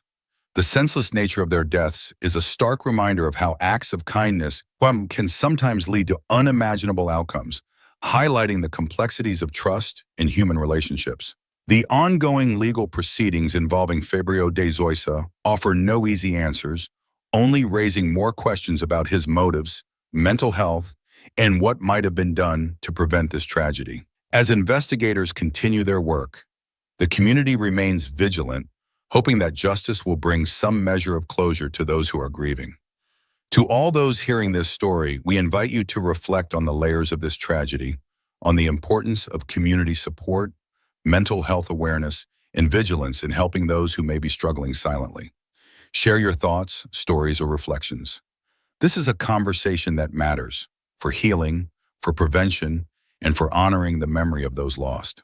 There is a saying, words have the power to stir both life and death. In today's virtual world, what seems like a simple comment can cut deeper than a knife, leaving scars that may never heal. For Hana Kimura, a bright and promising young wrestler and social media star, relentless waves of cruel words and hateful comments pushed her to the edge of despair. As she rose through the ranks of professional wrestling, she could never have imagined that harsh online words would become an unbearable weight on her shoulders. Hana's tragic story serves as a powerful warning about the immense power of words and the unseen impact of online harassment. Beneath the bright lights and public persona, there was a young woman fighting a silent battle. As we walk through her journey, it becomes clear that words can be a bridge of love and understanding, or a weapon of destruction. This is a story that demands we reflect on our own words and their lasting consequences in the digital world. Hana Kimura was born on September 3, 1990, in Yokohama, Japan, into a multicultural family with a blend of Japanese and Indonesian heritage. Her mother, Kimura Kyoko, was a professional wrestler known for her strength, skill, and charisma in the Japanese wrestling world, while her father was Indonesian, though details about him remain relatively private. When Hana was just 1 year old, her parents divorced, leading her to be raised solely by her mother in Tokyo. This close mother-daughter bond would shape much of Hana's upbringing and career trajectory. Growing up, Hana's life was intertwined with the wrestling community due to Kyoko's career. Wrestling matches, training sessions, backstage interactions became a normal part of her childhood, immersing her in a world where physical endurance and emotional toughness were highly valued. Kyoko, who had to juggle the responsibilities of being a single mother with the rigorous demands of her profession, became both a parental and professional role model for Hana. Watching her mother's dedication to the sport inspired Hana and instilled in her a deep respect for wrestling, eventually influencing her decision to follow in Kyoko's footsteps. Yet, Hana's early years were marked by profound challenges. As a child of mixed heritage in Japan, a society that can be homogenous and sometimes unaccepting of diversity, she faced significant discrimination and bullying. Her classmates often taunted her for her appearance and background, leaving her feeling isolated and different. The relentless teasing and exclusion caused Hana to crave acceptance and validation from those around her, making her sensitive to criticism and deeply aware of how she was perceived by others. These experiences of bullying shaped her personality, driving her to seek connections, strive for success, and prove herself worthy of love and respect. Despite these hardships, Hana drew strength from her bond with her mother and the wrestling world, seeing it as both a sanctuary and a place where she could prove her worth. Kyoko supported Hana in every way possible, nurturing her dreams, guiding her through tough times, and training her as she eventually chose to pursue a professional wrestling career of her own. This decision would lead Hana into the spotlight, where she hoped to find admiration and acceptance, but it would also expose her to a much darker side of public scrutiny. The crime that led to Hana Kimura's tragic end was not one committed with physical weapons, but with words hurled at her through the screens of phones and computers. It was a crime rooted in relentless cyberbullying, a dark and pervasive aspect of our digital age. Hana became the target of an unrelenting wave of online harassment, which intensified after a particular episode of the reality TV show Terrace House aired. The episode depicted a heated confrontation involving Hana, which led many viewers to misinterpret her character based on selectively edited footage. Social media platforms were soon flooded with hateful comments, with some users calling her aggressive, fake, or unworthy of sympathy. Insults and slurs attacked her appearance, personality, and even her worth as a human being. The vitriol continued unabated, pushing Hana to the brink of despair. Despite her efforts to seek help and the occasional moments of reprieve, The negativity persisted and compounded with further broadcasts. This tragic episode highlighted the cruel and destructive power of cyberbullying, a modern social crime that can devastate lives while its perpetrators often remain anonymous and unaccountable. The tragic downfall of Hana Kimura points to two primary suspects responsible for the events that led to her demise: anonymous online trolls and the Terrace House production team. The first group comprises countless social media users and online trolls who launched a barrage of hateful and abusive comments targeting Hana. Hiding behind the anonymity that online platforms afford, these individuals unleashed relentless attacks on her character, looks, and actions. Their comments range from cruel insults and slurs to messages urging her to just go die. The anonymity of these trolls allowed them to spread hate without facing immediate consequences, turning Hana's online presence into a source of constant torment. They exemplified the dark side of internet culture, where mob mentality and lack of accountability enable harassment to fester. The second suspect is the Terrace House production team. The show, which claimed to offer unscripted glimpses into the lives of its cast members, has been accused of manipulating footage to create dramatic storylines and boost viewership. In Hana's case, the infamous wrestler's outfit incident was edited and framed to portray her as aggressive and unkind, distorting public perception of her true personality. Allegedly, producers encouraged conflicts and pushed for emotional outbursts, knowing that heightened drama would attract more attention. By shaping Hana into a villain for entertainment purposes, the production team amplified the public backlash she faced, making her the focal point of a vicious wave of criticism and harassment. Their actions raise ethical questions about the responsibility media creators bear when shaping narratives and exposing participants to public scrutiny. Hana Kimura's journey began as a rising star in the world of professional wrestling, where she quickly gained a reputation for her talent, charisma, and dedication. Trained under the guidance of her mother, Kimura Kyoko, Hana rose to prominence in Japan's wrestling scene, particularly through her work with Stardom Wrestling. She captivated audiences with her vibrant personality and fierce in-ring presence, becoming a fan favorite and a symbol of the sport's new generation. Her success extended beyond the ring as she embraced opportunities to connect with fans and showcase a multifaceted persona. In 2019, Hana's growing fame led to her participation in Terrace House, Tokyo 2019-2020, a popular reality TV show that followed the lives of 6 strangers living together. With its blend of drama, romance, and relatable interactions, the show had a massive following both domestically and internationally. Hana quickly became one of the standout cast members, charming viewers with her bubbly, kind-hearted demeanor and her openness about her career and dreams. Her contrasting persona, being sweet and approachable off the mat, but fierce and powerful inside the ring, made her relatable and appealing to fans worldwide. However, this positive image took a dark turn in March 2020 with the wrestler's outfit incident. The conflict arose when Hana discovered that her cherished wrestling costume, which held immense sentimental value, had been accidentally damaged in the laundry by another cast member, Kobayashi Kai. The confrontation that ensued was emotional, as Hana expressed frustration and sadness over the loss. While her reaction stemmed from genuine pain and attachment to the outfit, the scene was edited and presented by Terrace House producers in a way that highlighted her anger and intensity. This portrayal painted her as aggressive, triggering a flood of negative responses from viewers. Social media quickly became the stage for escalating harassment. Many users, without full context of the situation, condemned Hana for what they perceived as an overreaction, labeling her as hostile, ungrateful, and cruel. Hateful comments poured in, attacking her personality, appearance, and character. Messages ranged from harsh insults to calls for her to leave the show or even take her own life. The relentless stream of negativity weighed heavily on Hana, who already struggled with feelings of inadequacy and a desire for acceptance rooted in her childhood experiences of bullying. The actions of the Terrace House production team further worsened the situation.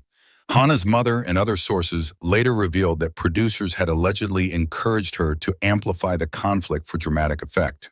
This villain role was not something Hana embraced naturally, but was manipulated for entertainment value.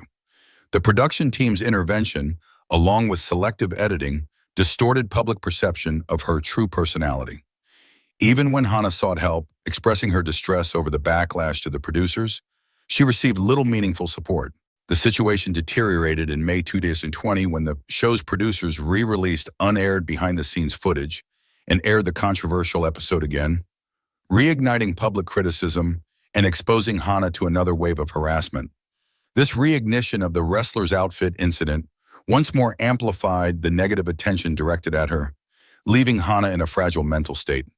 Isolated, struggling with her self-worth, and facing relentless cyberbullying, Hana's mental health continued to decline. On May 22, 2020, Hana shared a series of deeply troubling posts on social media, expressing her overwhelming despair and hopelessness.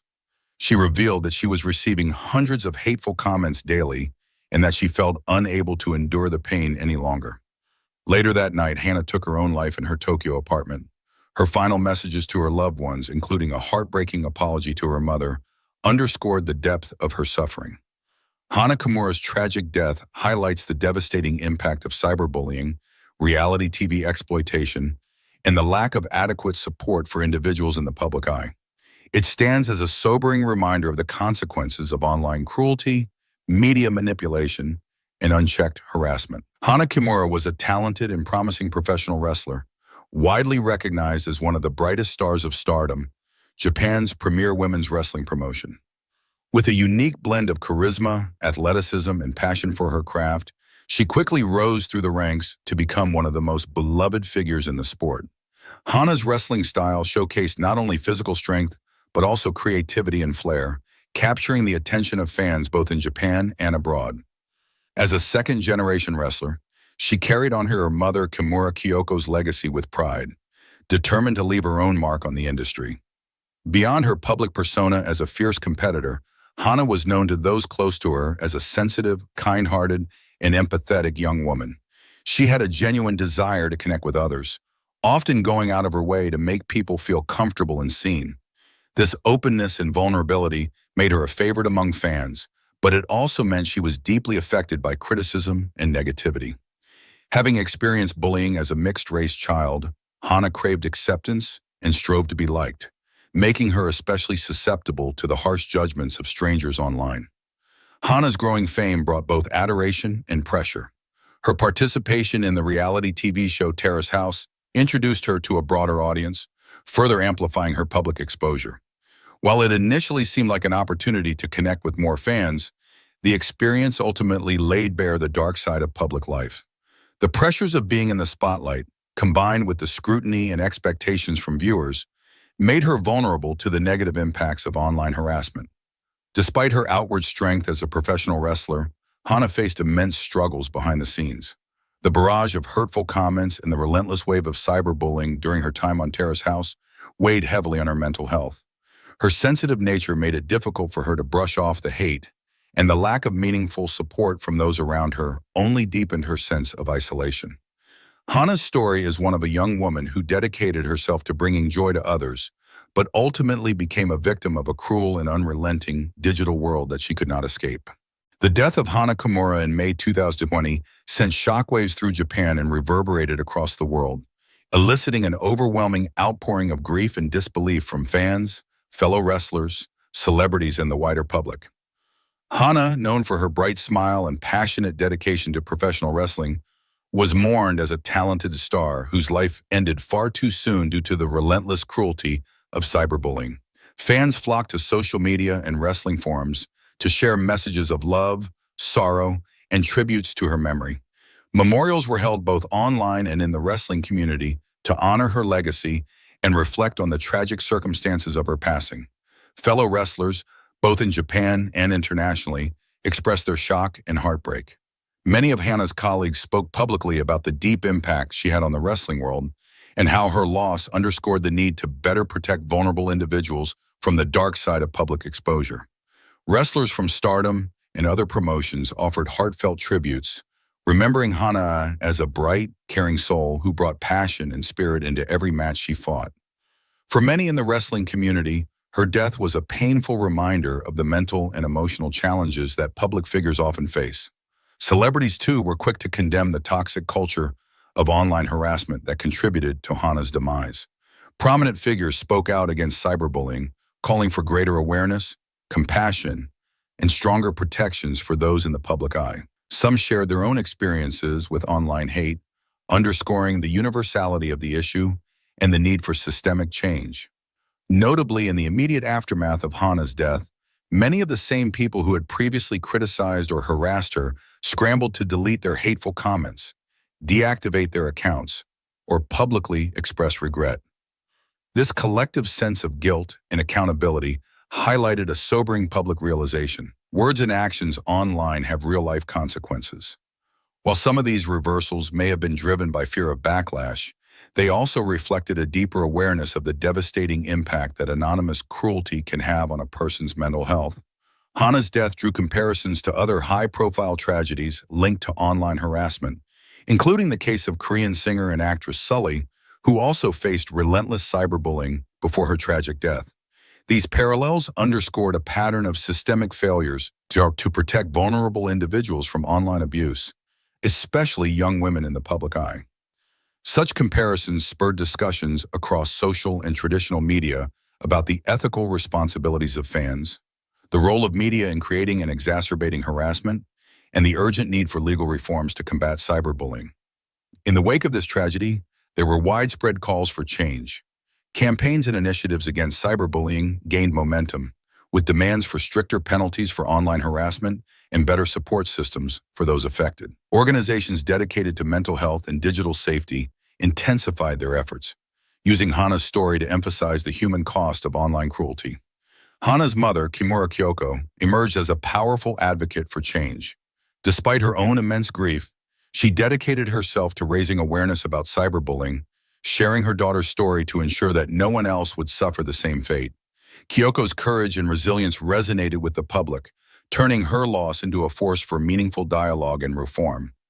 The collective response to Hana Kimura's death stands as both a tribute to her life and a call to action, a recognition that cyberbullying is not a trivial issue, but a pervasive threat that demands accountability, empathy, and change from everyone involved in shaping online interactions and media narratives. Following the tragic death of Hana Kimura, a police investigation was launched to address the malicious online comments and relentless cyberbullying that she endured.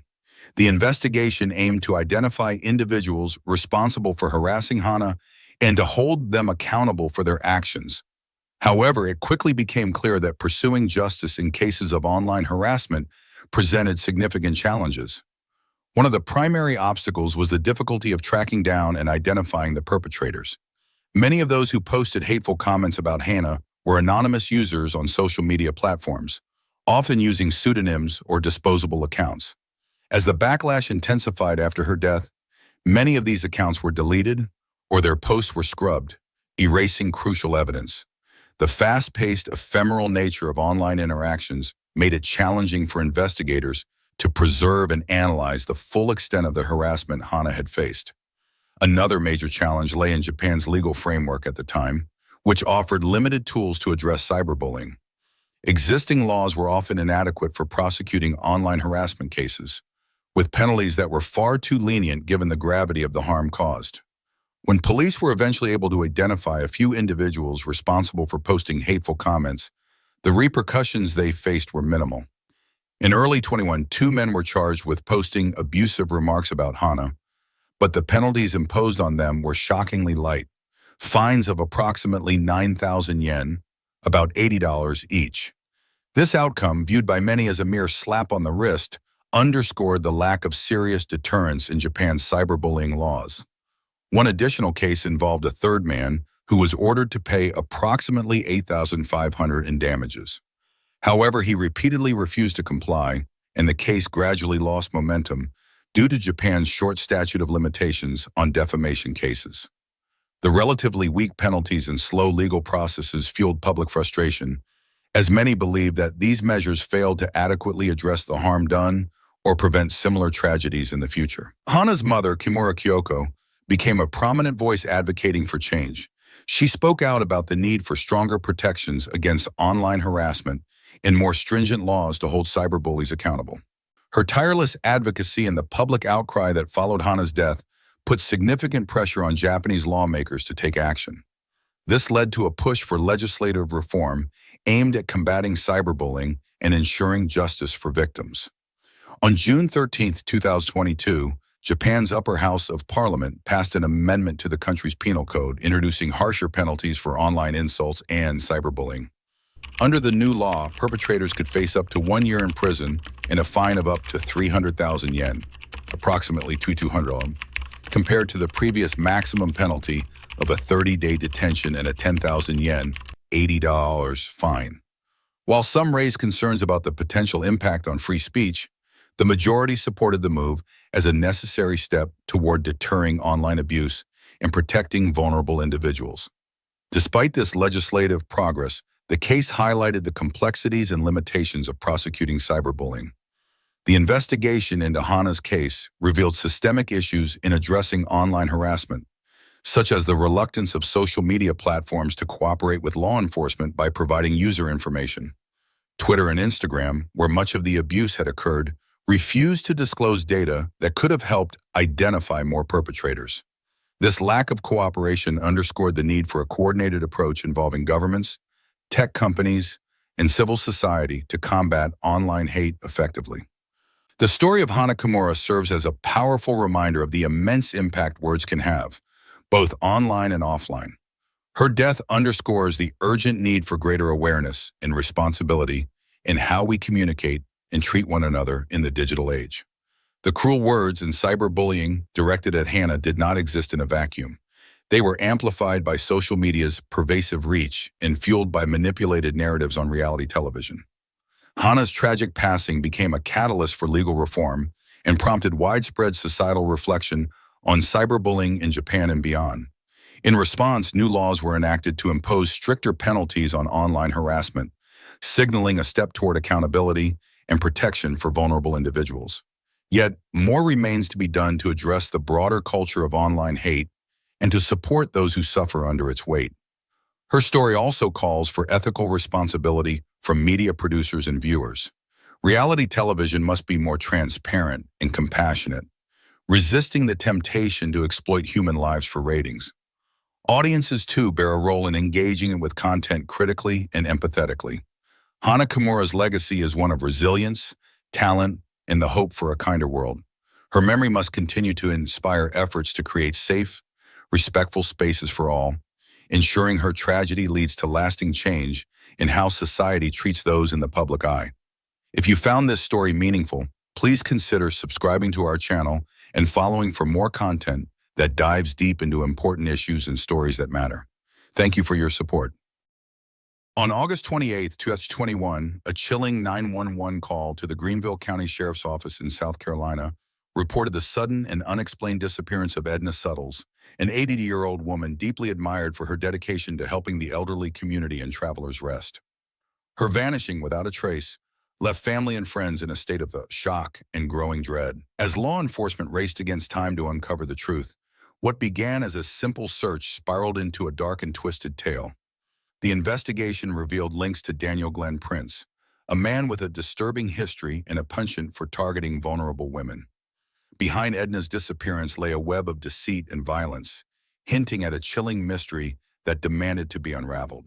Edna Suttles was a beloved and highly respected member of the Travelers Rest, South Carolina community. At 80 years old, she defied her age with a vibrant spirit and tireless dedication to helping others.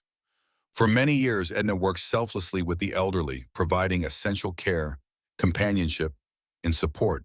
Her acts of kindness left an indelible mark on those around her, and she was admired for her warmth, empathy, and unwavering reliability. In a community that valued compassion, Edna was seen as a shining example of genuine service. Edna's strong ties to her family and friends reflected the importance she placed on personal connections. She remained in close contact with her loved ones, calling regularly, maintaining daily visits, and never missing appointments or commitments. Her consistency and predictable routine became a source of reassurance to her circle, making her sudden disappearance all the more shocking and uncharacteristic. When Edna failed to show up for a planned meeting, those who knew her immediately recognized that something was seriously wrong. The situation grew even more troubling when law enforcement entered her home and found her loyal dog left alone, something Edna would never do willingly. There were no immediate signs of a struggle, no forced entry, and no clues pointing to her whereabouts. Edna's purse, shoes, medication, and her gold Jeep Grand Cherokee were all missing, further deepening the mystery and heightening fears for her safety. Her loved ones were left to grapple with an overwhelming sense of dread, while investigators worked to uncover the truth behind her sudden and alarming disappearance. Edna Suttles was known throughout her community as a kind, dependable, and deeply compassionate woman. Her life was characterized by a strong commitment to caring for others, particularly the elderly. Even at 80, Edna dedicated her time and energy to providing companionship, support, and practical assistance to those in need. Whether through acts of service, attentive listening, or simply offering a kind word, Edna made those around her feel valued and cared for. Her nurturing spirit earned her admiration and respect from friends, family, and anyone fortunate enough to know her. Edna's sense of duty went beyond obligation. She saw helping others as a calling. Her aspirations centered on making a positive difference in the lives of others. She was a constant presence in her community, inspiring trust and bringing comfort to those who felt alone or vulnerable. It was this deeply rooted sense of purpose that made her disappearance so unsettling to those who loved her. In stark contrast, Daniel Glenn Prince presented himself as a traveling handyman, but behind this facade lay a dark and deeply troubling history. With a criminal record that included serious offenses, Prince had a pattern of ingratiating himself with vulnerable, often elderly women. His charm masked manipulative tendencies, and he systematically developed relationships rooted in exploitation and personal gain. Prince's motives were driven by greed and control, targeting his victims through deceit and preying upon their trust. Where Edna embodied selfless care and compassion, Prince exemplified manipulation and malice, creating a stark juxtaposition that would ultimately lead to tragedy. On the morning of August 27, 2021, Edna Suttles was seen on surveillance footage meeting with Daniel Glenn Prince at a Food Lion grocery store in Travelers Rest, South Carolina. The footage captured Prince arriving in his silver Chevy Cruze, shortly before Edna pulled into the parking lot in her gold Jeep Grand Cherokee. Their interaction appeared familiar and cordial, suggesting a pre-existing relationship or prior arrangement between the two. Witnesses and investigators later speculated that Edna may have trusted Prince due to his role as a handyman or acquaintance within the community. After a brief conversation, Edna and Prince left the grocery store and drove back to her residence together. The footage confirmed their return to Edna's home, indicating that she had willingly allowed Prince into her home or that they had made plans in advance. This interaction would tragically mark the last known time that Edna was seen alive by her family or friends. What followed was a series of concerning events that pointed to foul play. At approximately 1:43 p.m. on the same day, surveillance footage captured Edna's Jeep leaving her driveway. However, this time it was Prince who was driving the vehicle alone. His possession of Edna's car, combined with his movements that were later tracked to a Best Western parking lot, where he meticulously wiped down the vehicle, raised immediate suspicions. Prince's attempt to erase any trace of evidence suggested a calculated effort to cover his tracks, casting a dark shadow over the mystery of Edna's sudden disappearance. Investigators knew they were racing against time to uncover what had happened to her. On the afternoon of August 27, 2021, Daniel Glenn Prince was seen leaving Edna Suttles' home alone in her gold Jeep Grand Cherokee. His movements, tracked by a network of surveillance cameras, painted a disturbing and calculated pattern of behavior. Prince drove the Jeep to the parking lot of a Best Western hotel in Travelers Rest, South Carolina. Once there, he exhibited highly suspicious actions, meticulously wiping down the interior and exterior surfaces of the vehicle. He carefully cleaned door handles, steering wheel, seats, and any area that might retain fingerprints or trace evidence. His actions were chillingly methodical, suggesting a deliberate effort to cover his tracks and erase any proof that could implicate him.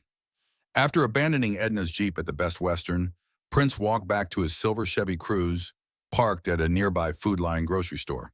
The seemingly casual return to his own car was captured on security cameras, adding to the mounting evidence against him. It was as if he intended to distance himself from the scene of a crime, leaving Edna's vehicle, and with it any clues to her fate, in an attempt to evade detection. These actions immediately escalated law enforcement's concerns for Edna's safety. Detectives knew they were not merely dealing with a missing person case. Prince's behavior indicated premeditation and the potential for foul play.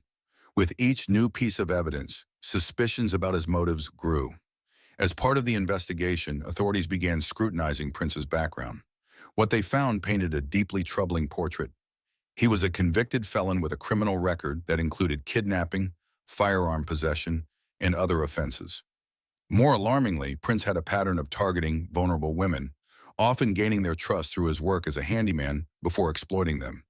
The chilling possibility that Edna Suttles had become another victim in his twisted schemes led law enforcement to intensify their efforts, hoping to uncover any clues that might lead to her whereabouts or shed light on her fate. As law enforcement delved into the case of Edna Suttles' disappearance, a comprehensive investigation quickly centered around Daniel Glenn Prince. Surveillance footage captured on August 27, 2021, provided the first significant lead. Prince was seen interacting with Edna at a Food Line grocery store before the two returned to her home. Hours later, he was filmed driving her gold Jeep Grand Cherokee alone, wiping down surfaces before abandoning it in a Best Western parking lot. This calculated behavior immediately suggested a deliberate attempt to eliminate evidence, raising serious concerns among detectives. In their effort to piece together Prince's involvement, investigators uncovered more evidence tying him to Edna. At the Food Lion, security footage showed Prince making a purchase using a loyalty card. This allowed law enforcement to trace his identity through store records and confirm his movements around the time Edna was last seen. The data provided a clear timeline of his actions and demonstrated that he was no stranger to Edna, raising questions about the nature of their relationship. The investigation also revealed that Prince had built a rapport with Edna under the guise of being a handyman. This discovery became critical, as it fit a broader pattern of behavior in Prince's life. Authorities learned that Prince often presented himself as a helpful handyman to gain the trust of vulnerable, often elderly women. By developing relationships based on perceived reliability, he created opportunities to exploit his victims financially and emotionally. Edna, it appeared, had fallen victim to this same predatory tactic. Further digging into Prince's past uncovered an extensive criminal record that painted a chilling portrait of his violent tendencies. His criminal history included a kidnapping conviction for which he had served 13 years in prison in Michigan, as well as charges related to firearm possession by a convicted felon and battery. Investigators discovered that his time in prison had done little to reform his behavior. Instead, it seemed to have honed his skills in manipulation and deceit. This background added a sense of urgency to the search for Edna, as authorities feared she may have become another victim in a series of calculated acts of exploitation.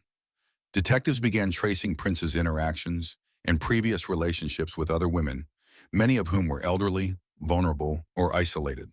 This deepened their suspicion that Edna's disappearance was not an isolated incident. Prince's pattern of behavior suggested a methodical approach to targeting women who could be easily manipulated and controlled.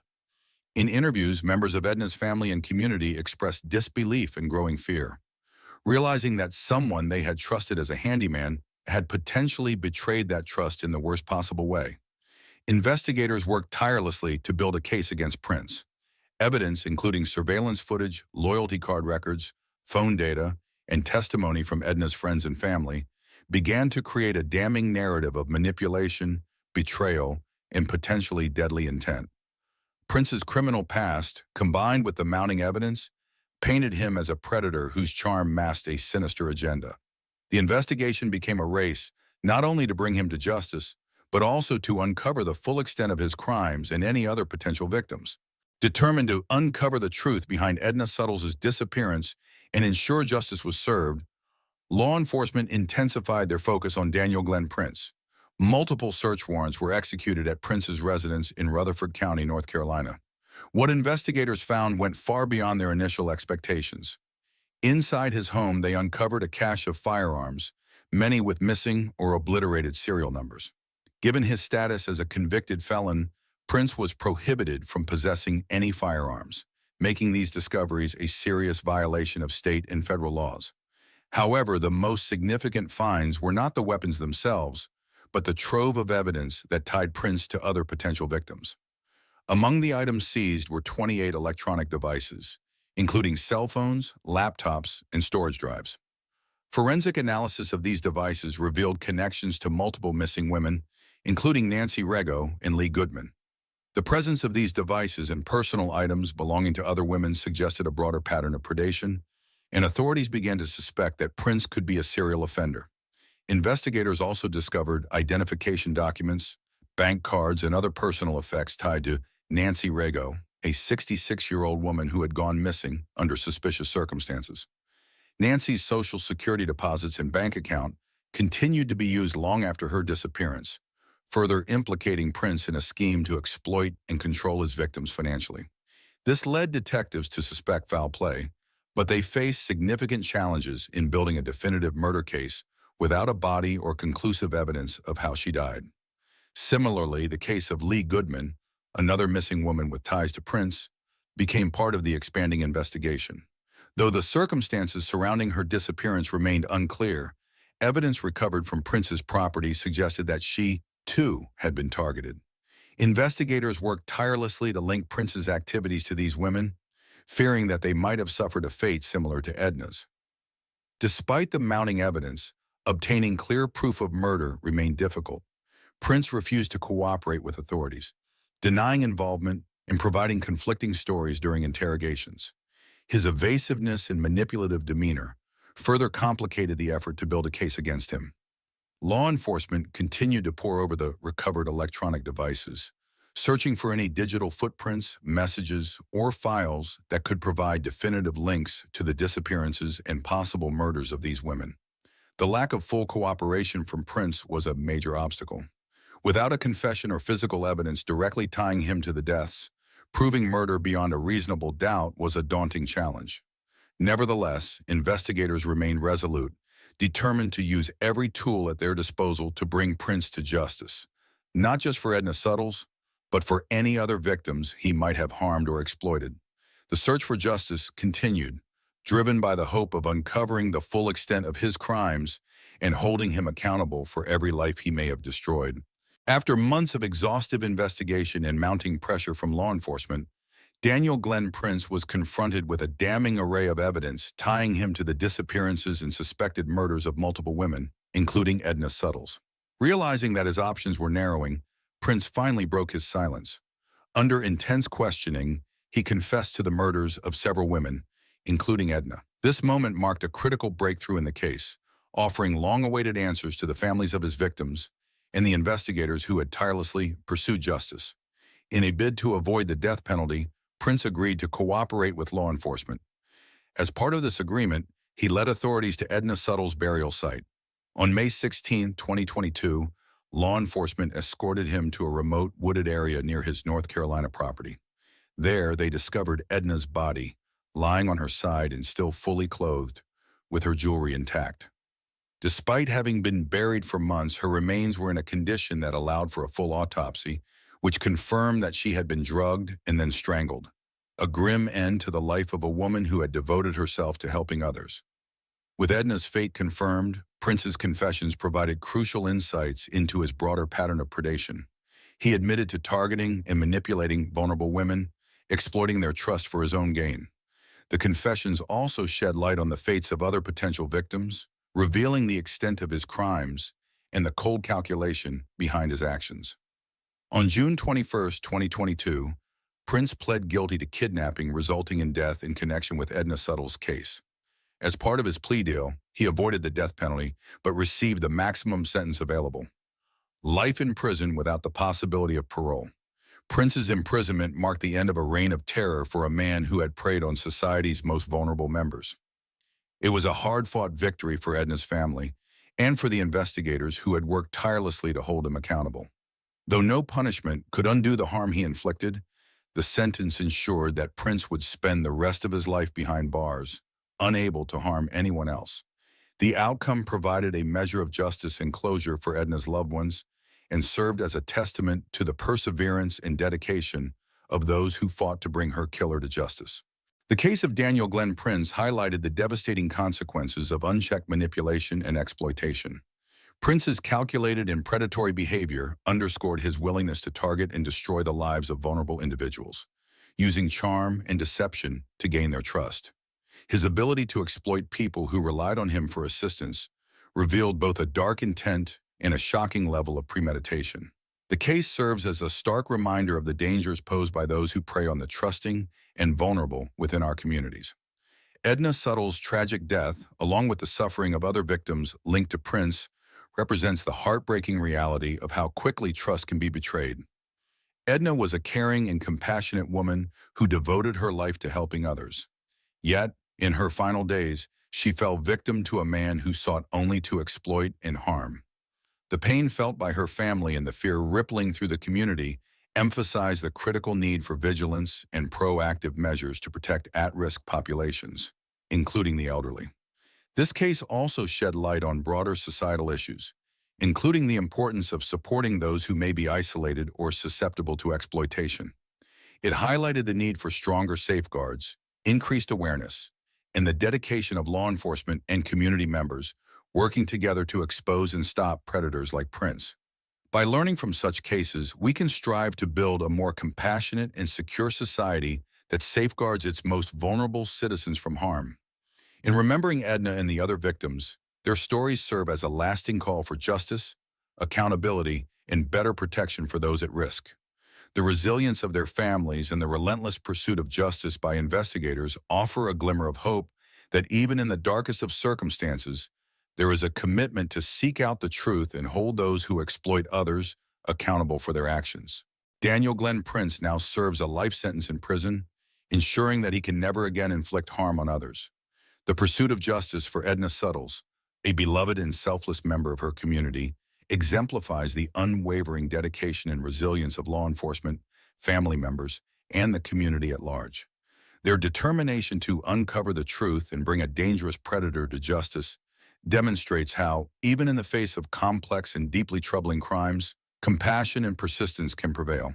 The case of Edna Suttles serves as a powerful reminder of the importance of vigilance, support for vulnerable populations, and the tireless work needed to ensure that predators are held accountable. While no outcome can erase the pain endured by the victims and their families, the dedication shown throughout the investigation brings hope that justice can be served and future harm can be prevented. If you found this story compelling and want to stay informed about cases like these, subscribe to our channel for more true crime stories, investigative breakthroughs, and real-life accounts of resilience and justice. Don't forget to like, share, and click the bell icon for updates. Thank you for watching. In the quiet farming village of Farmersville, Illinois, a horrifying crime on Thanksgiving Eve 2021 turned a promising first date into a devastating tragedy. The victims were Leslie Reeves, a passionate self-defense advocate and mother of two, and Chris Smith, a beloved musician and community figure. Leslie, known for empowering women through her self-defense classes, was a beacon of hope for many, while Chris's charisma and generosity made him a well-loved figure in his small town. The man accused of this heinous act was Bobby Tarr, Leslie's ex-boyfriend. A contractor by trade and father of three, Tarr was known to exhibit troubling and obsessive behavior after their relationship ended. As details unraveled, his name became central in a case that would grip the public with its chilling twists, devastating losses, and unthinkable violence. What led to this tragedy? How did a first date turn into a deadly encounter? And what role did Bobby Tarr play in it all? The answers would reveal a tale of love, obsession, and unthinkable violence that shook this small community to its core. Leslie Reeves was a woman dedicated to making a difference in the lives of others. A divorced mother of two, she had rebuilt her life after a difficult marriage. Her passion lay in self-defense instruction and empowering women, especially those affected by domestic violence. Leslie's mission was clear: to teach women how to protect themselves and regain control over their lives.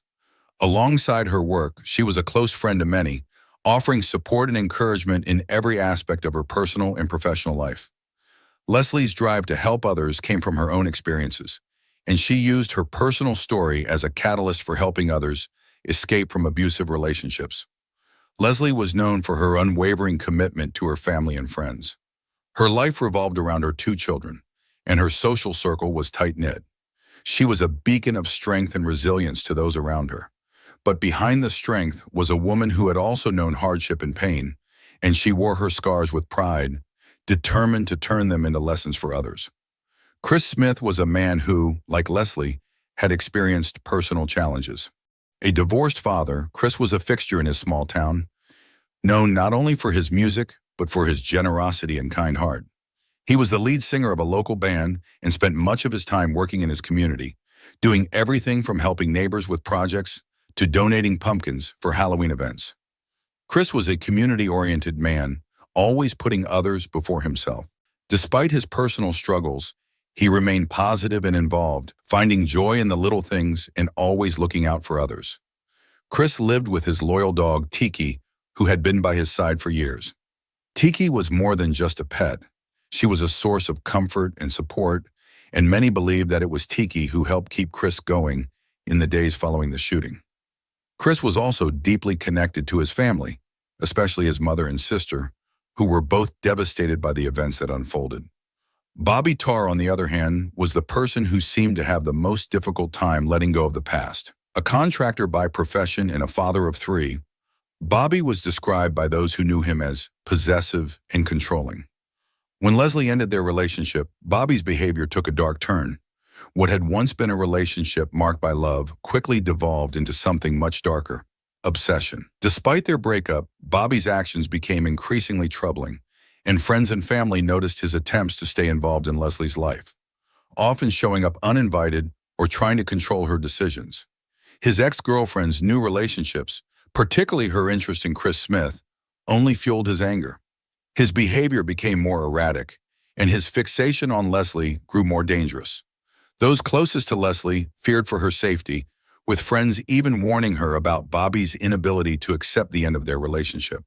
Yet, as the investigation would later reveal, Bobby's obsession would lead to a tragedy that no one could have predicted. The night before Thanksgiving in 2021 began with excitement and hope for Leslie Reeves.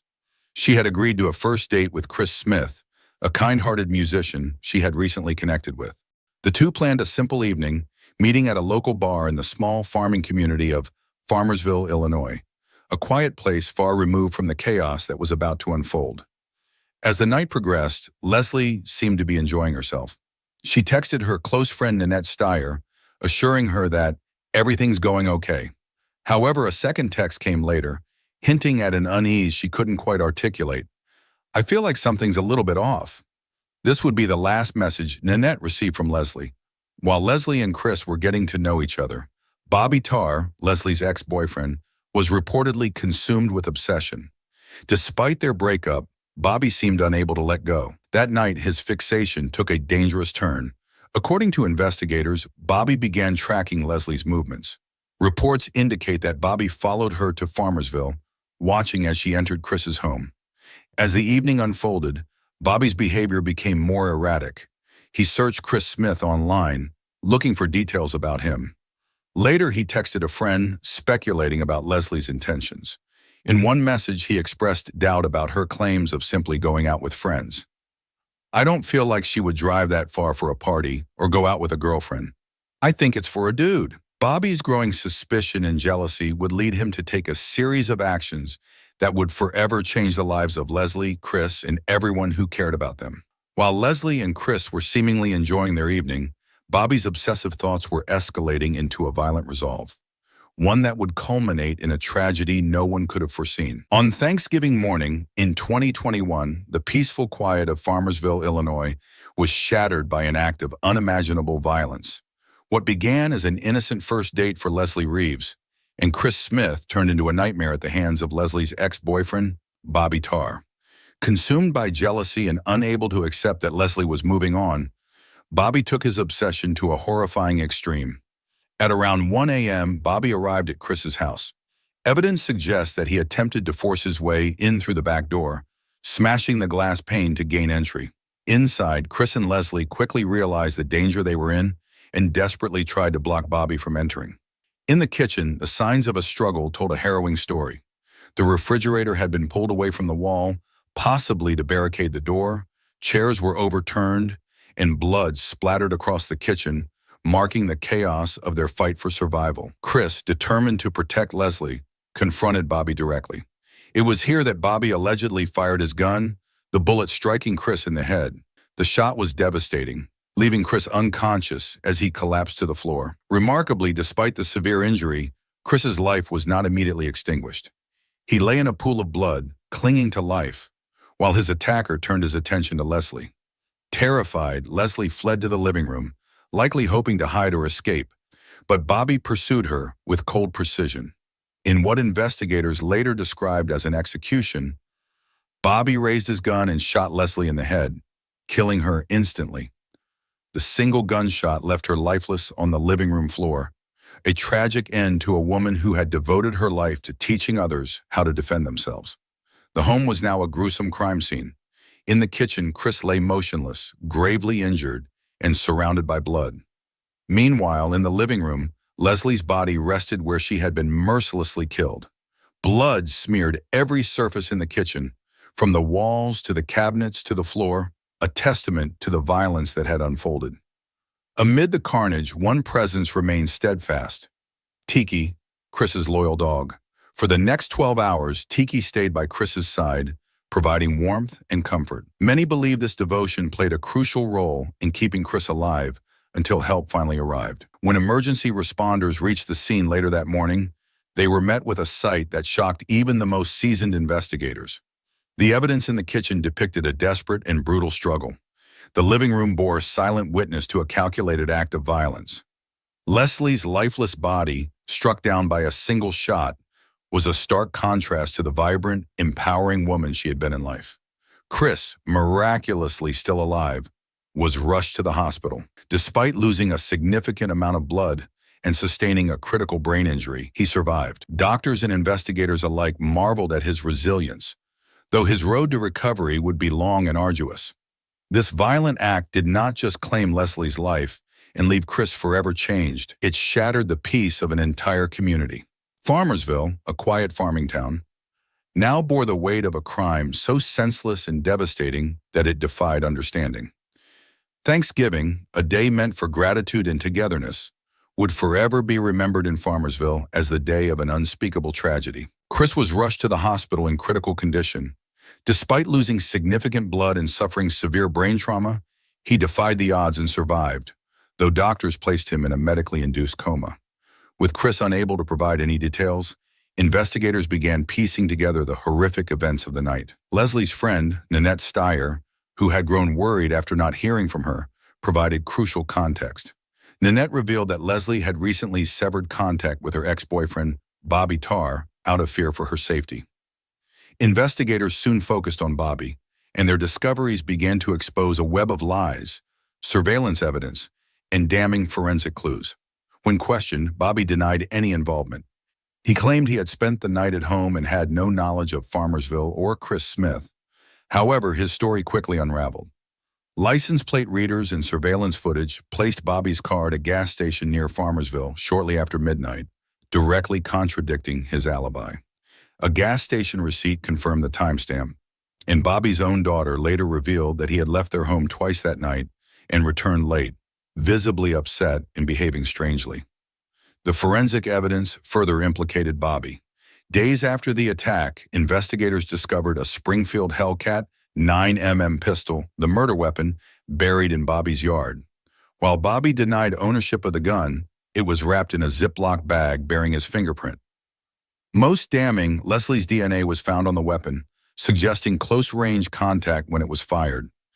Additionally, Bobby's phone revealed that he had searched for Chris Smith online and researched how a VPN could mask his location, actions that occurred shortly before the crime.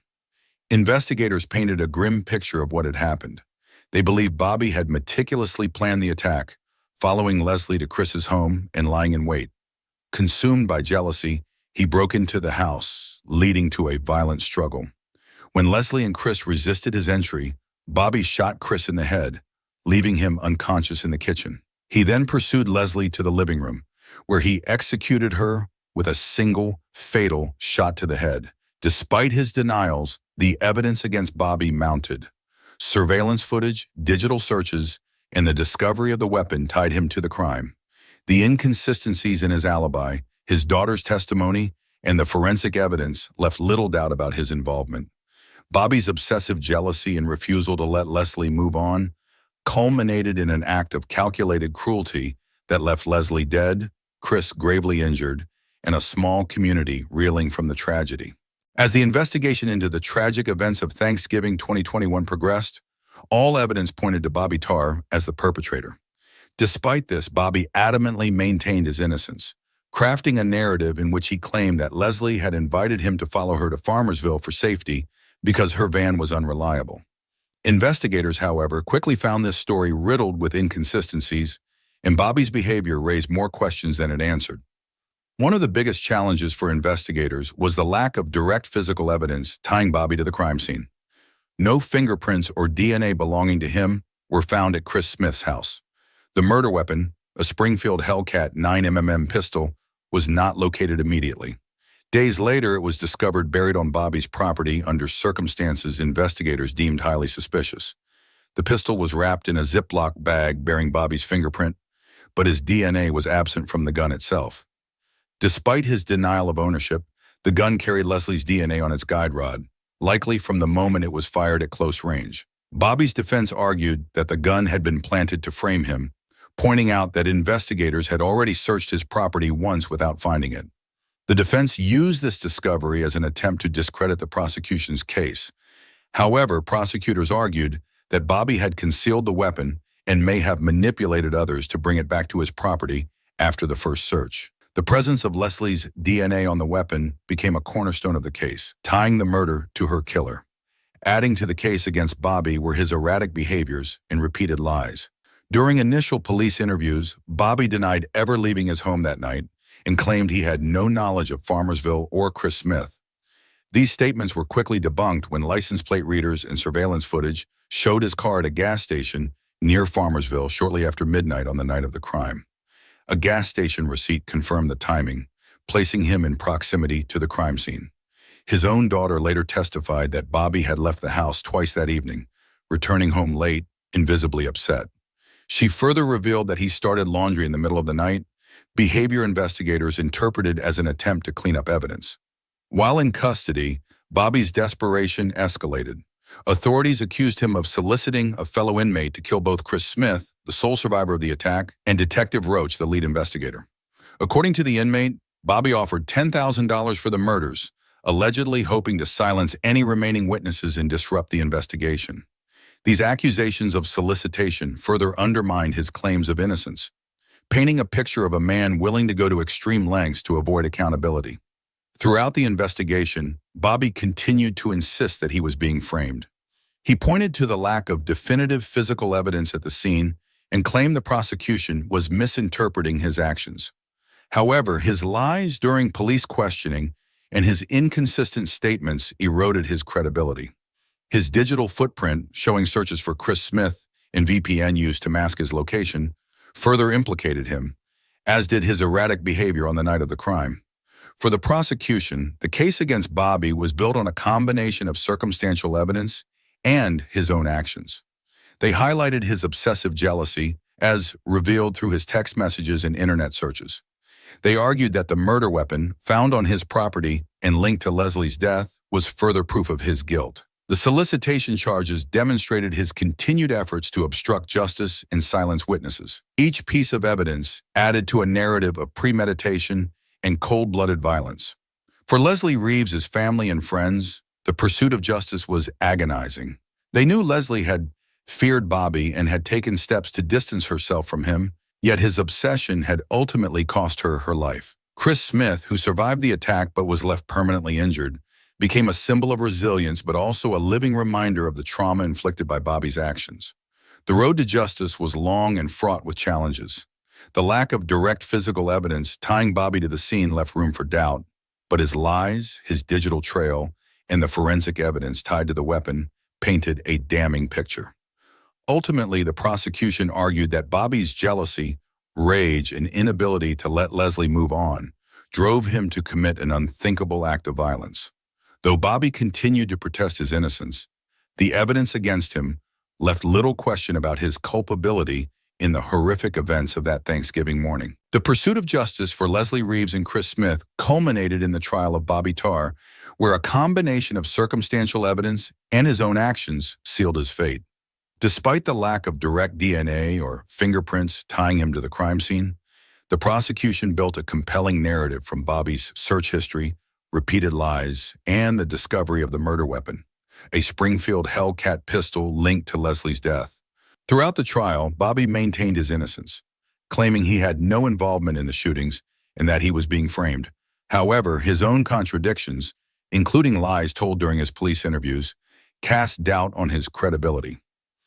His attempts to solicit the murder of Chris Smith and Detective Roach while in custody further damaged his defense, painting him as a man desperate to escape accountability. The jury, presented with the evidence and the prosecution's narrative of Bobby's actions, deliberated for only 3 hours before returning with a unanimous verdict, guilty of first-degree murder and attempted murder. Bobby showed no emotion as the verdict was read, but the courtroom erupted with a sense of relief and vindication for Leslie and Chris. 2 months later, during sentencing, the judge imposed an 85-year prison term on Bobby Tarr. The sentence reflected the gravity of his crimes, ensuring that he would spend the rest of his life behind bars. In court, Bobby continued to deny his involvement, standing by his claims of innocence and alleging that the evidence against him had been fabricated. For Leslie's family and friends, the conviction brought a measure of closure, though the pain of her loss would never fade. They remembered Leslie as a bright, compassionate woman who had devoted her life to helping others, only to have her own life tragically cut short. For Chris Smith, the verdict meant that he could finally begin to heal, knowing the man who had destroyed his life would never harm anyone else again. The case of Bobby Tarr underscored the power of persistence in seeking justice. Despite significant challenges, investigators and prosecutors built a case that revealed the truth behind Bobby's actions.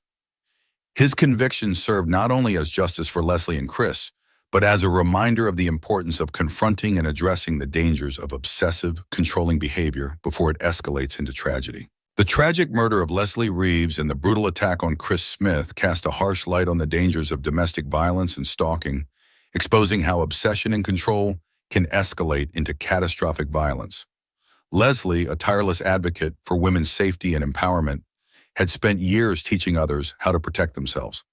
The cruel irony of her death at the hands of an ex-partner she had worked to distance herself from left her friends and family devastated. Leslie's friends remember her as a compassionate and determined woman who sought to uplift others. Her self-defense classes and advocacy for women in abusive relationships were deeply personal efforts, rooted in her own life experiences. The tragedy of her murder underscores a painful reality. Even those who dedicate their lives to protecting others can become victims themselves. Leslie's death is a stark reminder that domestic violence is not bound by circumstance or character and can strike anyone, no matter how strong or prepared they may seem. For Chris Smith, the only survivor of the attack, his story is seen as nothing short of a miracle. Shot in the head and left for dead, Chris survived for 12 excruciating hours, kept warm and comforted by his loyal dog, Tiki, until help arrived. However, survival has come at an immense cost. Chris faces a lifetime of physical and emotional scars.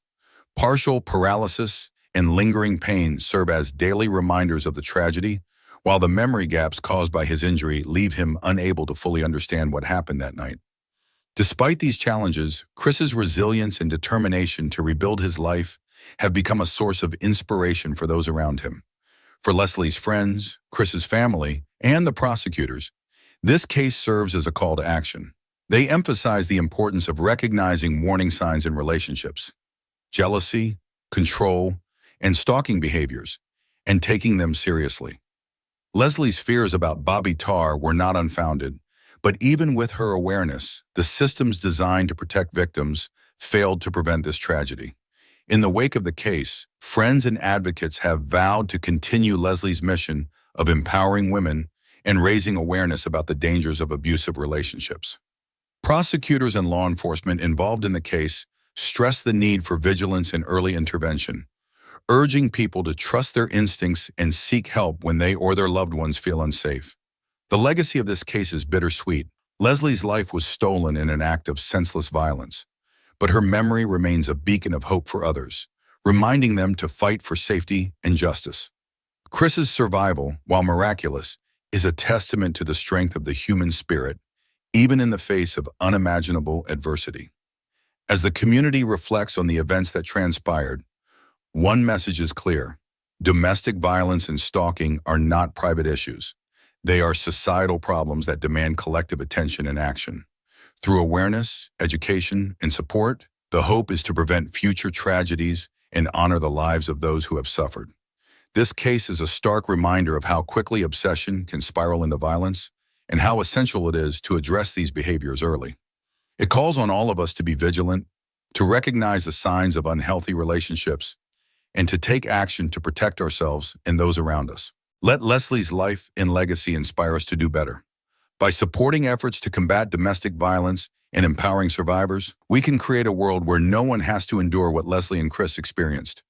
If you or someone you know feels unsafe in a relationship, please reach out to local or national resources for help. Together, we can honor Leslie's memory and ensure her tragic death serves as a catalyst for change.